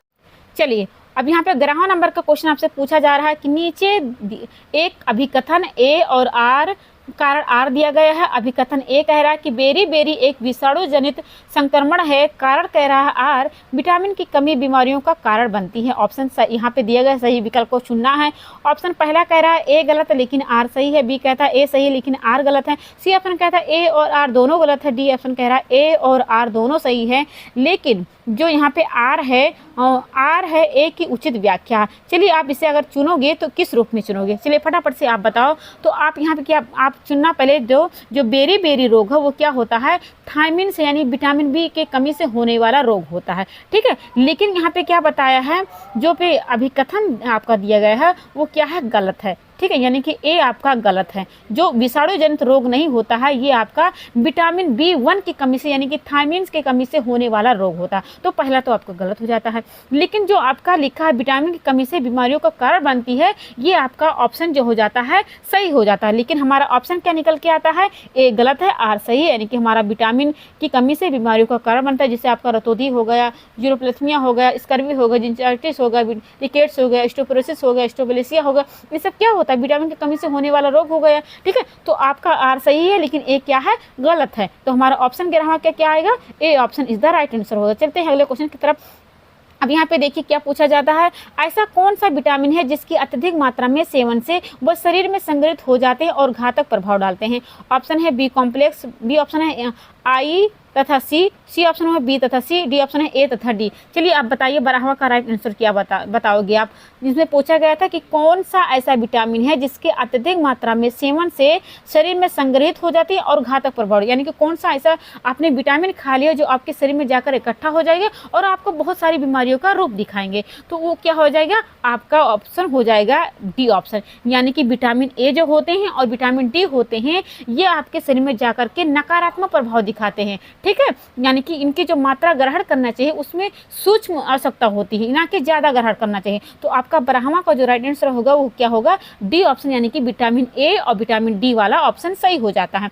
अब मैं चलती हूँ 13वां क्वेश्चन। देखिए लिखा है निम्नलिखित में से कौन सा वसा में घुलनशील विटामिन है जो खून के थक्के, हड्डी, उपापचय और खून में कैल्शियम के स्तरों को नियंत्रित करने में भूमिका निभाता है। तो आप इतना जाने रहना कि जो खून का संबंध होता है वो विटामिन के से ही होता है। तो आप वैसे भी ऑप्शन पढ़ करके ही आप ऑप्शन बिना पढ़े ही बता सकते हो। ठीक है, तो ये आपका होगा नहीं, आपका विटामिन के हो जाएगा। फटाफट से क्वेश्चन को हल करते चलते हैं। चलिए अब अगले पॉइंट पे हम आ गए हैं। अब यहाँ पे क्वेश्चन देखने को मिलेंगे, वो आपके रहेंगे विकास से संबंधित, जो आपके मानसिक डेवलपमेंट होता है, आपका भावनात्मक डेवलपमेंट होता है, किसी भी बच्चे के जो भी डेवलपमेंट होते हैं उन डेवलपमेंट के बारे में यहाँ पे क्वेश्चन देखने को मिलेगा। सबसे पहला हमारा क्वेश्चन बनता है मानव विकास शुरू होता है। आपके पास ऑप्शन है शैशवावस्था में, बी ऑप्शन होता है पूर्व बाल्यावस्था में, सी ऑप्शन होता है उत्तर बाल्यावस्था में, डी ऑप्शन होता है परसों पूर्व अवस्था में। चलिए आप इसका राइट आंसर क्या बताओगे, तो जो मानव का विकास शुरू होता है वो होता है परसों पूर्व अवस्था में होता है। ठीक है, यानी कि सबसे पहले भ्रूण बनेगा, फिर उसके बाद में शिशु बनता है, फिर उसके बाद में बालक बनता है, फिर किशोर बनता है, फिर युवक बनता है, उसके बाद में प्रौढ़ बनता है, फिर क्या होता है, बुढ़ा हो जाता है। तो ये क्या होता है, परसों पूर्व की अवस्था से होता है, यानी कि मानव का विकास क्या होता है, शुरू आपका यहाँ से परसों से पूर्व अवस्था से हो जाता है। यानी कि हमारा ऑप्शन क्या निकल के आया, पहला का डी ऑप्शन सही हो जाता है। चलते हैं अगले क्वेश्चन की तरफ। हमारा पहला से दूसरा क्वेश्चन है, पूछा जा रहा है आपसे विकास किस प्रकार की क्रिया है, यानी कि विकास जो होता है किस प्रकार की क्रिया होता है। आपके पास ऑप्शन है क्या मात्रात्मक होता है, क्या गुणात्मक होता है, सी ऑप्शन क्या अपमाननीय होता है, या डी ऑप्शन मात्रात्मक और गुणात्मक दोनों होता है। तो आपका जो विकास होता है वो क्या होता है, जीवन पर्यंत चलने वाली प्रक्रिया होती है, लेकिन वृद्धि क्या होती है, एक टाइम तक होती है। ठीक है, तो विकास क्या होता है, आपका मात्रात्मक होता है और गुणात्मक होता है, यानी कि लंबाई बढ़ता है, आपका वजन बढ़ता है, घटता है। ठीक है, इस प्रकार से होता है। तो मात्रात्मक क्वांटिटी भी होती है और क्वालिटी भी होती है। तो आपका होगा, दूसरा का क्या होगा, डी ऑप्शन हो जाएगा। विकास क्या होता है, चलने वाली एक सतत प्रक्रिया होती है। चलते हैं, हमने दूसरा का डी ऑप्शन चुना था। अब यहाँ पे पूछा गया है आपसे, देखिए क्या पूछा गया है कि मनोवैज्ञानिक रॉस ने विकास की अवस्थाओं का वर्गीकरण कितने भागों में किया है। चलिए बताइए कि कितने भागों में किया है। तो यहाँ पे बताना है कि जो विकास की अवस्था, जिसे आप पढ़ते हो शिशु अवस्था, प्रारंभिक अवस्था, बाल्य अवस्था, तो आपको बताना कि रॉस ने कितने भागों में उसको बांटा हुआ है। अलग अलग जिन्हें अलग अलग प्रकार से बांटा हुआ है ना, तो यहाँ पे बताना कि कितने भागों में बांटा। पहला है क्या 2 में बांटा है, या 4 में, या फिर क्या इन्होंने 3 में बांटा है, या फिर डी ऑप्शन में 5 में बांटा है। तो याद रख लेना कि जो रॉस जी हैं उन्होंने जो विकास की अवस्थाएं होती हैं वो बांटा उन्होंने 4 प्रकार के, ठीक है। उन्होंने 4 प्रकार, पहले को कहा जाता है शैशव काल, ठीक है, दूसरे को कहा जाता है प्रारंभिक बाल्यकाल, तीसरे को कहा जाता है उत्तर बाल्यकाल, और चौथे को कहा जाता है किशोरावस्था कहा जाता है। तो ये तो होता है रॉस जी के जो इन्होंने विकास को अवस्थाओं में वर्गीकरण किया था। चलिए यहाँ पे अगला क्वेश्चन चलते हैं। हमारा अगला क्वेश्चन बन जाता है, अगर सही से लिख जाता तो मैं यहाँ पे बहुत पॉइंट क्लियर कर देती, ठीक है, लेकिन यहाँ पे सही से लिख नहीं जाता, मेरा मोबाइल थोड़ा दिक्कत हो गई, इसलिए मैं परेशानी को मेरी समझिए। चलिए चौथा क्वेश्चन देखिए, कह रहा है कि बच्चों के संज्ञानात्मक विकास के संदर्भ में निम्नलिखित में से कौन सी पियाजे की संरचना। सबसे पहले आप ये जानो कि पियाजे के सिद्धांत का क्या नाम है। तो उनके सिद्धांत का नाम है संज्ञानात्मक विकास का सिद्धांत, या फिर अधिगम संज्ञानात्मक सिद्धांत जिसे कहा जाता है। और ऑप्शन देखिए, अनुबंधन, बी ऑप्शन होता है कर्मी विकास, सी ऑप्शन होता है नैतिक विकास, डी ऑप्शन होता है स्कीमा होता है। तो जो यहाँ पे पियाजे जी हैं उन्होंने क्या किया है, अपना जो संज्ञानात्मक संरचना है उसको संशोधित और परिवर्तित किया है स्कीमा शब्द को लेकर के, यानी कि चौथा का जो राइट आंसर होगा वो डी ऑप्शन होगा, करेक्ट होगा। चलिए अगले क्वेश्चन की तरफ चलिए, फटाफट से क्वेश्चन को हल करते चलते हैं। यहाँ पे देखिए 5वां नंबर का क्वेश्चन पूछा कि निम्नलिखित में से कौन सी अवस्था पूर्व संक्रियात्मक अवस्था से संबंधित है। ऑप्शन ये है आत्म केंद्रित अनुकरण, बी ऑप्शन होता है प्रत्यक्ष बोध तरकड़ा, सी ऑप्शन होता है काल्पनिक खेल केंद्रण, डी ऑप्शन होता है इनमें से सभी। तो आप इसका राइट आंसर क्या बताओगे। तो जीन पियाजे ने क्या किया है, संज्ञानात्मक विकास की जो दूसरी अवस्था होता है उसे क्या कहा है, उसे कहा जा है पूर्व संक्रियात्मक अवस्था कहा है, जिसे क्या होता है, उसका उम्र होता है 2 से लेकर के 7 वर्ष होता है, ठीक है। लेकिन यहाँ पे पूछा गया है कि संबंधित है, यानी कि किससे संबंधित है। तो आप क्या बताओगे, आप बताओगे इन सबसे संबंधित होता है, यानी कि आत्म केंद्रित अनुकरण से, प्रत्यक्ष बोध से, काल्पनिक खेल से, यानी कि सबसे संबंधित होता है। तो हम क्या बताएंगे, इसका 5वां का डी ऑप्शन करेक्ट बताएंगे। चलिए अगले क्वेश्चन की तरफ चलते हैं। अगला क्वेश्चन हमारा देखिए 5वां से 6वां क्वेश्चन है। यहाँ से अब फिर से पियाजे के बारे में पूछा जा रहा है कि पियाजे के अनुसार संज्ञानात्मक विकास की प्रथम अवस्था निम्न में से कौन सी है। चलिए बताएं, अभी आपने देखा दूसरी अवस्था में हमने क्या बताया था कि पियाजे की पूर्व संक्रियात्मक अवस्था जो कब से कम होता है, 2 से लेकर के 7 वर्ष तक होता है। अब यहाँ पे पूछा गया है कि पियाजे जी के संज्ञानात्मक विकास का जो प्रथम होता है वो कौन होता है। अब चलिए बताइए, अगर आपने पढ़ा होगा तभी जान पाओगे। चलिए देखिए, पहले है औपचारिक संक्रियात्मक अवस्था, बी ऑप्शन होता है पूर्व संक्रियात्मक अवस्था, सी ऑप्शन होता है संवेदनात्मक गामक अवस्था, डी ऑप्शन होता है मूर्त संक्रियात्मक अवस्था। क्या आप बताओगे, तो आप बताओगे सी ऑप्शन वाला, यानी कि संवेदनात्मक गामक अवस्था होता है, ठीक है। चलिए अगला क्वेश्चन चलते हैं। हमारा 6वां का सी ऑप्शन करेक्ट होता है। अब मैं अगले क्वेश्चन की तरफ चलती हूँ। अगले क्वेश्चन यहाँ पे देखिए लिखा हुआ क्या, चलिए देखते हैं, फटाफट से क्वेश्चन को हल करते चलिए। देखिए 7वां नंबर का क्वेश्चन आपसे पूछा जाता है कि एक ही आयु के 2 बालक में शारीरिक, मानसिक, सामाजिक तथा चारित्रिक विभिन्नताओं का होना इंगित करना है। यानी कि कोई बालक है तो उसमें शारीरिक, उसका मानसिक, उसका सामाजिक, उसका चारित्रिक, ये सब अगर डेवलपमेंट हो रहा है तो कौन सा इंगित करता है, क्या, यानी कि जब अलग अलग भिन्नता दिखाता है तो क्या इंगित करता है। आपके पास ऑप्शन है निरंतरता का सिद्धांत, बी ऑप्शन होता है विविधता का सिद्धांत, सी ऑप्शन होता है परिमार्जता का सिद्धांत, डी ऑप्शन होता है समान प्रतिमान का सिद्धांत। चलिए 7वां को आपको जवाब देना होगा। तो क्या होता है, ये दर्शाता है, यहाँ पे देखिए, इसको मिटा देते हैं, फिर से बताते हैं। चलिए फिर से बताते हैं इसको। तो एक आयु के 2 बालक हैं, यानी कि कोई एक बालक है तो उसका शारीरिक विकास, उसका मानसिक विकास, उसका सामाजिक विकास, उसका चारित्रिक विकास अलग अलग दिखाई देता है, यानी कि विभिन्नताओं का इंगित करता है। तो ये क्या होगा, व्यक्तिगत हो गया, यानी कि उनका खुद का अलग अलग पर्सनल चीजें है ना, तो भिन्न भिन्न अगर दिखाता है तो क्या हो जाएगा, व्यक्तिगत सिद्धांत होगा, ठीक है। यानी कि हमारा 7वां का जो राइट आंसर होगा वो होगा बी ऑप्शन करेक्ट हो जाता है। चलते हैं अगले क्वेश्चन की तरफ। हमारा अगला क्वेश्चन यहाँ पे पूछा गया है 8वां नंबर का क्वेश्चन कि संज्ञानात्मक विकास का अर्थ है। आपको बताना है कि संज्ञानात्मक विकास का जो अर्थ होता है वो क्या होता है। आपके पास ऑप्शन दिए गए हैं 4 में से चुनना पड़ेगा आपको एक। पहले ऑप्शन को पढ़ लिया जाए हम लोग ना। पहले लिखा है व्यक्तिगत विकास, दूसरा होता है बी ऑप्शन होता है बच्चे का विकास, सी ऑप्शन होता है अभियोग्यता का विकास, डी ऑप्शन होता है शारीरिक कौशल का विकास। तो आप क्या चुनोगे, आप चुनोगे जो ऑप्शन होता है अभियोग्यता का विकास, यानी संज्ञानात्मक विकास का जो अर्थ होता है वो होता है अभियोग्यता का विकास होता है। चलिए अगले क्वेश्चन चलते हैं। 8वां का हमारा सी ऑप्शन करेक्ट हो जाता है। अब मैं अगला क्वेश्चन पूछती हूँ कि बच्चों के संज्ञानात्मक विकास के 4 अवस्थाओं का प्रतिपादन किसने किया है, यानी कि जो बच्चों का संज्ञानात्मक विकास है किसने 4 अवस्थाओं में बांटा है। चलिए बताइए फटाफट से क्या होता है। अभी ये क्वेश्चन आपने किया है ना, पूर्व संक्रियात्मक अवस्था, ये सब अपने औपचारिक संक्रियात्मक अवस्था। अब यहाँ पे पूछा गया है वही जो 4 अवस्था होती है तो किसने बांटा है। ऑप्शन आपके पास है पियाजे ने बांटा है, क्या कोहलन ने बांटा है, क्या स्किनर ने बांटा है, क्या इरिक्सन ने बांटा है। तो आप क्या बताओगे, आप बताओगे पियाजे ने बांटा है। ठीक है, अभी हमने आगे बताया नहीं था कि पियाजे ने ही क्या किया है, 4 प्रकार की अवस्थाओं को बांटा है। पहले को कहे उसे कहा जाता है संवेदनात्मक कामक अवस्था, जो क्या होता है जन्म से लेकर के 2 वर्ष तक चलती है। दूसरा होता है जिसे कहा जाता है पूर्व संक्रियात्मक अवस्था, जो समय होता उसका होता है 2 से लेकर के 7 वर्ष होता है। तीसरा होता है मूर्त संक्रियात्मक अवस्था, जो समय होता है 7 से लेकर के 12 वर्ष होता है। और लास्ट में चौथा जो होता है उसे कहा जाता है औपचारिक संक्रियात्मक अवस्था, जो 12 से लेकर के 15 वर्ष तक चलती है। तो यहाँ पे पियाजे जी का क्या हो जाएगा, राइट हो जाएगा, यानी कि 9th का हमने पियाजे जी को करेक्ट माना है। मैं अगला क्वेश्चन पढ़ के बताती हूँ। 10वां क्वेश्चन आपसे पूछा जाता है किस मनोविज्ञान ने सामाजिक सांस्कृतिक सिद्धांत का प्रतिपादन किया है।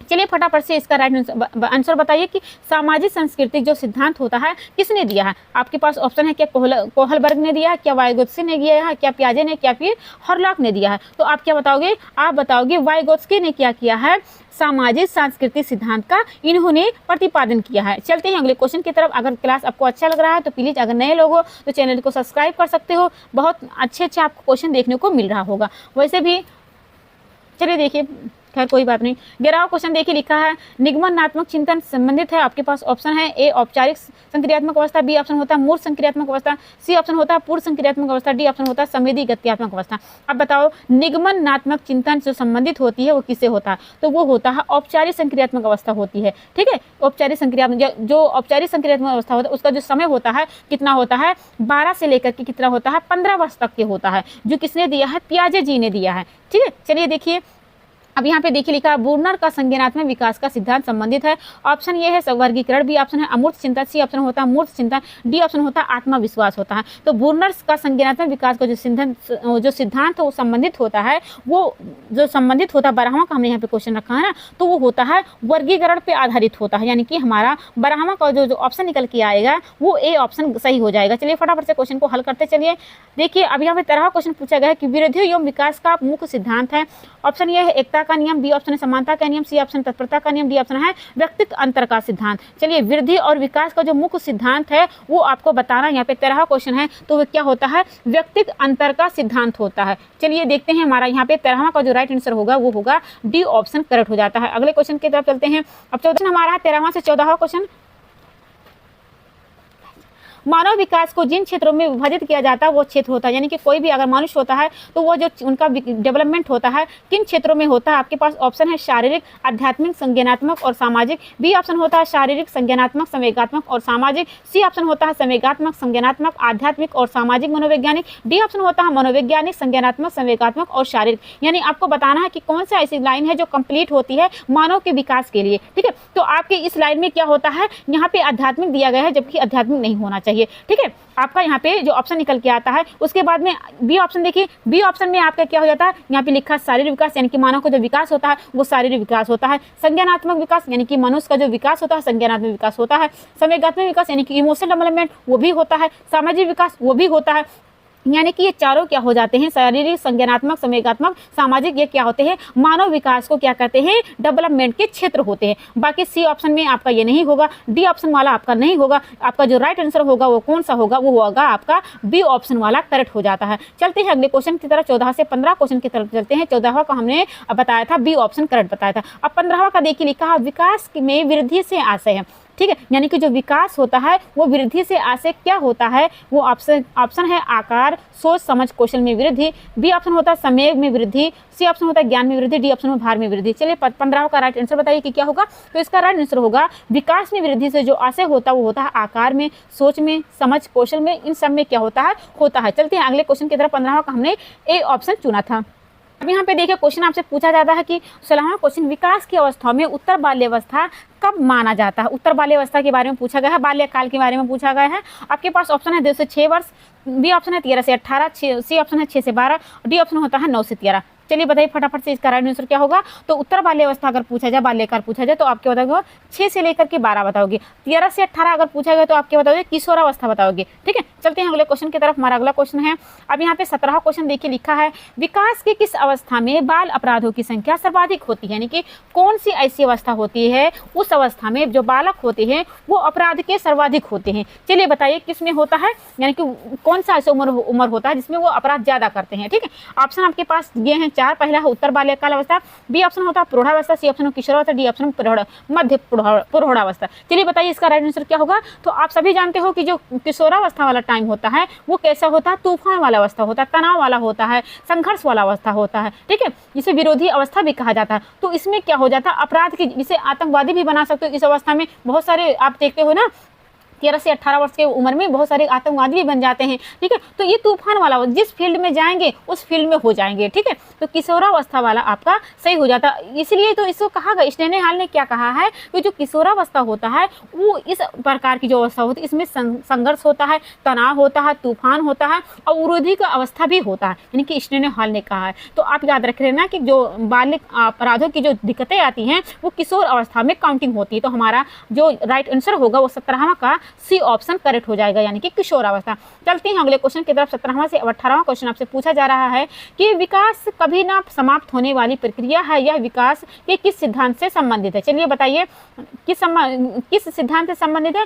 क्या निरंतरता का सिद्धांत है, या फिर क्या व्यक्तित्व अंतर का सिद्धांत है, या फिर एकीकरण का सिद्धांत है, या फिर क्रमता का सिद्धांत है। तो आप क्या बताओगे, ये निरंतर का सिद्धांत, यानी कि लगातार चल रही है ना, विकास कभी ना समाप्त होने वाली प्रक्रिया, यानी कि निरंतर लगातार चल रही। तो आपको क्या चुनना पड़ेगा, आपको चुनना पड़ेगा ए ऑप्शन चुनना पड़ेगा, यानी कि निरंतरता का सिद्धांत। चलते हैं 18वां का हमें ए ऑप्शन करेक्ट मिल गया। अब 19 क्वेश्चन देखिए पूछा जा रहा है आपसे, विकास एक ऐसी प्रक्रिया है जो व्यक्ति के जन्म से लेकर उस समय तक चलती है जब तक वह पूर्ण विकास को प्राप्त नहीं कर लेता है। यह कथन मनोवैज्ञानिक का, यानी कि किस मनोवैज्ञानिक, यानी कि स्टेटमेंट है आपके पास सेल है, बी ऑप्शन है हरलॉक, सी ऑप्शन है मुनरो, डी ऑप्शन है ईरा जी गॉर्डन है। चलिए बताइए इसका राइट आंसर क्या होगा। 19 का हमने यहाँ पे दिया था, तो इसका राइट आंसर होगा वो क्या होगा, ईरा जी गॉर्डन होगा। चलते हैं अगले क्वेश्चन की तरफ। हमारा क्वेश्चन है आपसे पूछा जाता है 20 नंबर का क्वेश्चन, जन्म के समय एक शिशु के सिर की लंबाई होती है। ऑप्शन है कुल शरीर की लंबाई का आधा, बी ऑप्शन होता है कुल शरीर की लंबाई का 1/3, सी ऑप्शन होता है कुल शरीर की लंबाई का 1/4, डी ऑप्शन होता है कुल शरीर की लंबाई का 40% होता है। तो बेबी का जो सिर होता है वो शिशु के शरीर के अकॉर्डिंग का 1/4 होता है। यानी कि समझो कि अगर यहाँ पे एक डंडा हो गया है, इसको हटा देते हैं 1 मिनट।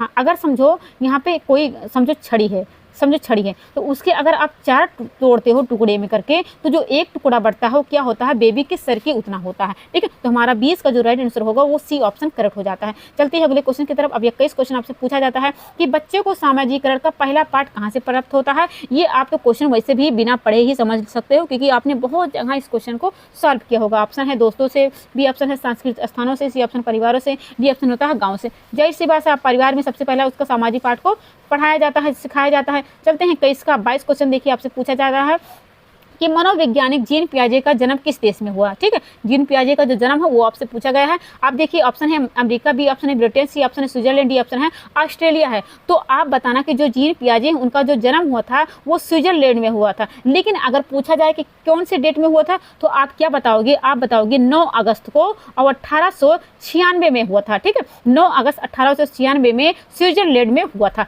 चलते हैं अगले क्वेश्चन की तरफ। 22 से अब 23 क्वेश्चन यहाँ पे पूछा गया आपसे कि समीप्यता विकास क्रम के अंतर्गत विकास होता है।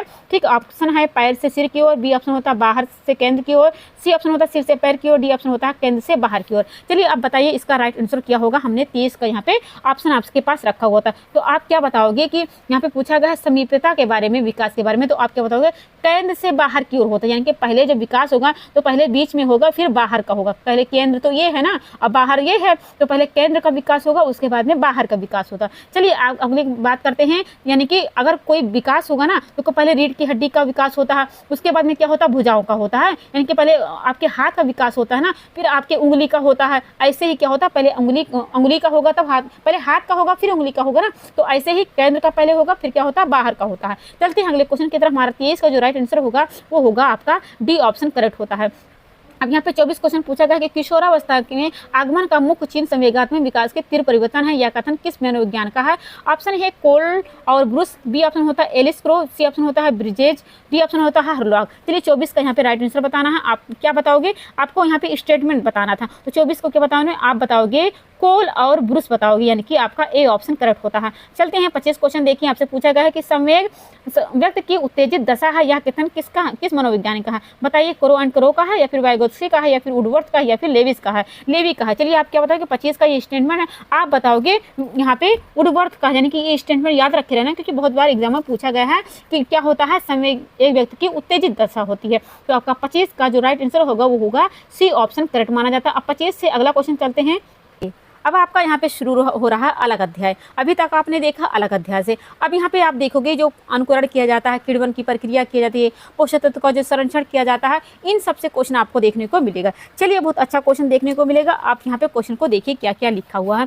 सबसे पहला क्वेश्चन आपसे पूछा जाता है कि खाद्य पदार्थों में पोषक तत्व को संरक्षण के लिए सब्जियों को सर्वप्रथम क्या करना चाहिए? बहुत ईजी क्वेश्चन है, लेकिन कभी कभी इजी भी क्वेश्चन किया करना चाहिए, कभी कभी टफ क्वेश्चन भी, यानी कि तीनों चारों लेवल का क्वेश्चन किया, इजी भी, टफ भी और मीडियम वाला भी, तीनों लेवल का क्वेश्चन हल करना चाहिए। क्या पता कभी इजी पूछ ले, क्या पता कभी मीडियम वाला पूछ ले, क्या पता कभी कठिन वाला पूछ ले। ठीक है, ऐसा होता है अक्सर करके कि हम कठिन तैयारी करते हैं तो हम इजी वाला भूल जाते हैं। ठीक है, चलिए देखिए यहाँ पे लिखा हुआ खाद्य पदार्थ में पोषक तत्वों को संरक्षण के लिए सब्जियों को सर्वप्रथम क्या करना चाहिए? आपको क्या काटना चाहिए, क्या धोना चाहिए, क्या छिलके उतारना चाहिए, या फिर उबालना चाहिए? तो जाहिर सी बात है उसे धोना चाहिए। धोगे तो उसमें जो न्यूट्रिशन होते हैं वो जल्दी से, जिसे आप देखो विटामिन बी होता है, विटामिन सी होता है, वो आपके जल में घुलनशील होते हैं। तो बहुत सारे ऐसे आप विटामिन सी हो गया, तो आप अगर धुल देते हो उसको काटने से पहले तो सही, अगर आपने काटने के बाद धुल दिया है तो उसमें सारे न्यूट्रिशन उसके बह जाएंगे। तो इसलिए क्या करो, काटने से पहले क्या करो, पहले उसको धुल दो। तो धुलने के बाद क्या होगा, उसके जो पोषक तत्व होते हैं वो बरकरार रहेंगे। तो आपका यहाँ पे राइट आंसर होगा, क्या होगा? पहला का बी ऑप्शन होगा, यानी कि जो भी खाद्य पदार्थ होते हैं उसमें पोषक तत्व को संरक्षण करने के लिए क्या करने चाहिए? सबसे पहले आपको धुलना चाहिए। सब्जियों को काट कर धुलने से जो भी पोषक तत्व होते हैं पानी में नहीं घुल पाते हैं, पानी में नहीं मिल पाते हैं। ठीक है, चलिए अब अगला क्वेश्चन देखिए। हमारा अगला क्वेश्चन है पहला का, यहाँ पे हमें आपको मिला बी ऑप्शन। अब यहाँ पे आपसे पूछा जाता है कि भोजन पकाने के मुख्य उद्देश्य क्या क्या है? ऑप्शन ये है, पहला है भोज्य पदार्थ को सुपाच्य बनाना, दूसरा है भोजन को स्वादिष्ट बनाना, तीसरा है भोजन को विविधता प्रदान करना, चौथा है भोजन को कीटाणु रहित बनाना, पांचवा है भोजन का संरक्षण करना। तो भोजन को पकाने का जो मुख्य उद्देश्य होता है वो क्या होता है आपको बताना पड़ेगा। चलिए यहाँ पे ऑप्शन देखिए, लिखा है 1 और 2। ठीक है, पहले यहाँ पे ऑप्शन देख लीजिए। एक कहता है, मतलब ए ऑप्शन कहता है 1 व 2, बी ऑप्शन कहता है पहला दूसरा तीसरा, पहला दूसरा चौथा, सी ऑप्शन कहता है दूसरा तीसरा चौथा, डी कहता है उपरोक्त में से सभी। तो भोजन जब पकाने के जो उद्देश्य होते हैं, भोज्य पदार्थ को सुपाच्य बनाने के लिए आप भोजन को क्या कहते हो, पकाते हो।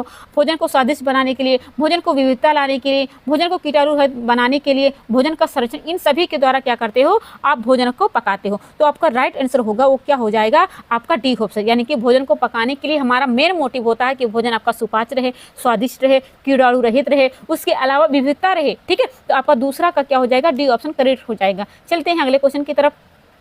अब देखिए तीसरा यहाँ पे लिखा, भोजन पकाते समय किस बात का सर्वाधिक ध्यान देना चाहिए? ऑप्शन है स्वच्छता, बी ऑप्शन है वातावरण, सी ऑप्शन है समय, डी ऑप्शन है पकाने का साधन। चलिए बताइए तीसरा का। तो भोजन पकाते समय हमें जो सर्वाधिक ध्यान रखना चाहिए वो चाहिए स्वच्छता की ध्यान, स्वच्छता वाला ऑप्शन सही हो जाने की ए ऑप्शन करेक्ट माना जाता है। चलते हैं अगला क्वेश्चन की तरफ। अब यहाँ पे देखिए चौथा क्वेश्चन आपसे पूछा जाता है कि स्वादिष्ट एवं पोषक तत्व से युक्त भोजन बनाते समय किन बातों को ध्यान रखना चाहिए? चलिए ऑप्शन देखिए। पहला कहता है भोजन पकाते समय बर्तन खुला रहना, दूसरा कहता है निश्चित अवधि तक भोजन पकाना, तीसरा कहता है भोजन को बार बार गर्म करना, चौथा कहता है सब्जियों को धोकर काटना। तो आप क्या करोगे कि स्वादिष्ट जो पोषक तत्व होते हैं उनको भोजन बनाते समय क्या ध्यान रखोगे? तो आप क्या करोगे, आप करोगे पहले वाला के, यानी कि आप चुनोगे भोजन पकाते समय बर्तन क्या रहे, खुला ना रहे। उसके बाद आप क्या करोगे, निश्चित अवधि तक भोजन पके, यानी कि आप अगर ज़्यादा पकाओगे तो उसकी जो न्यूट्रिशन होती है वो खत्म हो जाएगी। जैसे हमने अभी बताया ना कि विटामिन बी होता है, विटामिन बहुत सुकुमार होते हैं, ये हर चीज़ में जाकर के समाप्त, जैसे बर्तन के प्रभाव से, उसके अलावा ये ताप के प्रभाव से, पानी के प्रभाव से, ठीक है, इन सबसे क्या होता है आपका उसमें जो न्यूट्रिशन होता है विटामिन बी सी का वो नष्ट हो जाते हैं। तो निश्चित अवधि तक पकाओगे तो आपका न्यूट्रिशन बरकरार रहेगा। उसके बाद में जो आपका है सब्जियों को धोकर काटना, ये भी आपका सही हो जाएगा। भोजन को बार बार गर्म करना, ये आपका ऑप्शन नहीं हो जाएगा, लेकिन आपका जो ऑप्शन राइट करके है पहला दूसरा तीसरा, पहला दूसरा चौथा आपका सही हो जाता है, यानी कि हमारा सी ऑप्शन करेक्ट हो जाता है। चलते हैं अगले क्वेश्चन की तरफ। हमारा अगला क्वेश्चन है चलिए यहाँ पे देखा गया है 5वां क्वेश्चन पूछा गया है कि खाद्य पदार्थों को एक लंबी अवधि तक फफूंदी तथा जीवाणु से सुरक्षित रखने की विधि को क्या कहलाता है।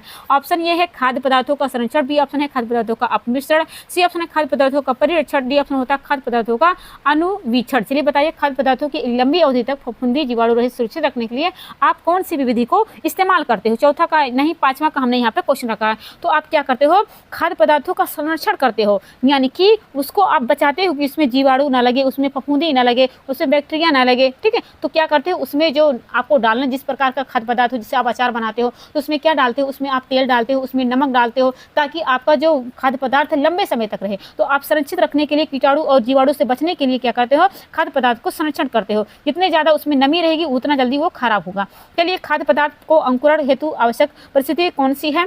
आपके पास है नमी एवं आर्द्रता, बी ऑप्शन है तापमान, C option oxygen, D option है सभी। तो कोई भी खाद्य पदार्थ उसको अंकुरण के लिए सबसे अच्छा जो तरीका होता है वो कौन सा होता है, वो होता है आपका यहाँ पे 6वां का, ये तापमान होना चाहिए, उसके पास नमी भी होना चाहिए, उसके बाद ऑक्सीजन की मात्रा भी होना चाहिए। ठीक है, यानी कि इन तीनों की अवस्था होनी चाहिए, तभी आपका जो अंकुरण होगा, ठीक है, आपका खाद्य पदार्थ तभी हो पाएगा। तो आपका जो ऑप्शन निकल के आता है डी ऑप्शन होना चाहिए। कम से कम देखो यहाँ पे मैं थोड़ा सा यहाँ पे और बता देती हूँ आपका, अगर पूछा जाए कि तापमान कितना होना चाहिए, तो आप बताना कम से कम 20 से लेकर के 35 डिग्री सेल्सियस हो तो आपका अंकुरण हो जाएगा। अगर आप पूछा जाए कि नमी की कितना नमी हो तो आपका खाद्य पदार्थ अंकुरण हो जाएगा, तब आप बताना 7 से लेकर के 10% अगर रहे, 7 से लेकर के मैं यहाँ पे लिख देती हूँ, 7 से लेकर के 10% अगर रहे तो आपका जो खाद्य पदार्थ है वो अंकुरित हो जाएगा। इसके साथ साथ ऑक्सीजन की मात्रा भी होनी चाहिए, यानी कि इन तीनों की होनी चाहिए परिस्थिति के अनुसार। चलिए 6वां का हमारा आंसर होगा वो डी ऑप्शन करेक्ट हो जाता है। चलती हूँ अगले क्वेश्चन की। अब यहाँ पे 7वां क्वेश्चन पूछा गया है खाद्य पदार्थों के अंकुरण की प्रमुख विधि कौन सी है। ठीक है, अगर अंकुरण करना है तो जो किस प्रकार की आपको यहाँ पे करना पड़ेगा, क्या आप भिगोगे, क्या आप कुल्ले फूटना, क्या फिर उपयुक्त दोनों सही है या फिर उपयुक्त में से दोनों गलत है। तो आप क्या करोगे, आप जब खाद्य पदार्थ को अंकुरण करोगे तो उसमें सबसे विधि चुनोगे, आप भिगोगे, उसके बाद क्या करोगे, कुल्ले फूटना, यानी कि आपका बी ऑप्शन चुनना पड़ेगा। उसके बाद में आपका क्या हो जाएगा, इसका राइट आंसर सी ऑप्शन, यानी कि 7वां का सी ऑप्शन सही हो जाता है। चलती हूँ अगले क्वेश्चन की तरफ, रुक जाओ। चलिए अगला क्वेश्चन देखिए, यहाँ पे आपने बताया खाद्य पदार्थों के अंकुरण की प्रमुख विधि कौन सी होती है। तो ये दोनों, प्रथम क्या करते हैं, भिगोते हैं, दूसरी विधि क्या करते हैं, कुल्ले फूटते हैं। लेकिन यहाँ पे एक पॉइंट याद रखना है कि अगर कोई भी आपने से चना भिगोया है या फिर मटर भिगोया है, अगर 24 घंटे तक भिगो तो उसमें जो विटामिन सी की मात्रा होती है वो बढ़ जाती है। ठीक है, विटामिन सी की जो मात्रा होती है बढ़ जाती है, ये भी आपसे क्वेश्चन में पूछा जा सकता है। लेकिन अब इतना भी याद रख लेना कि 196 mg तक क्या हो जाता है, उसमें विटामिन सी की जो मात्रा होती है वो बढ़ जाती है। चलते हैं अगले क्वेश्चन तक, लेकिन हाँ 24 घंटा तक वो भिगा रहे तब।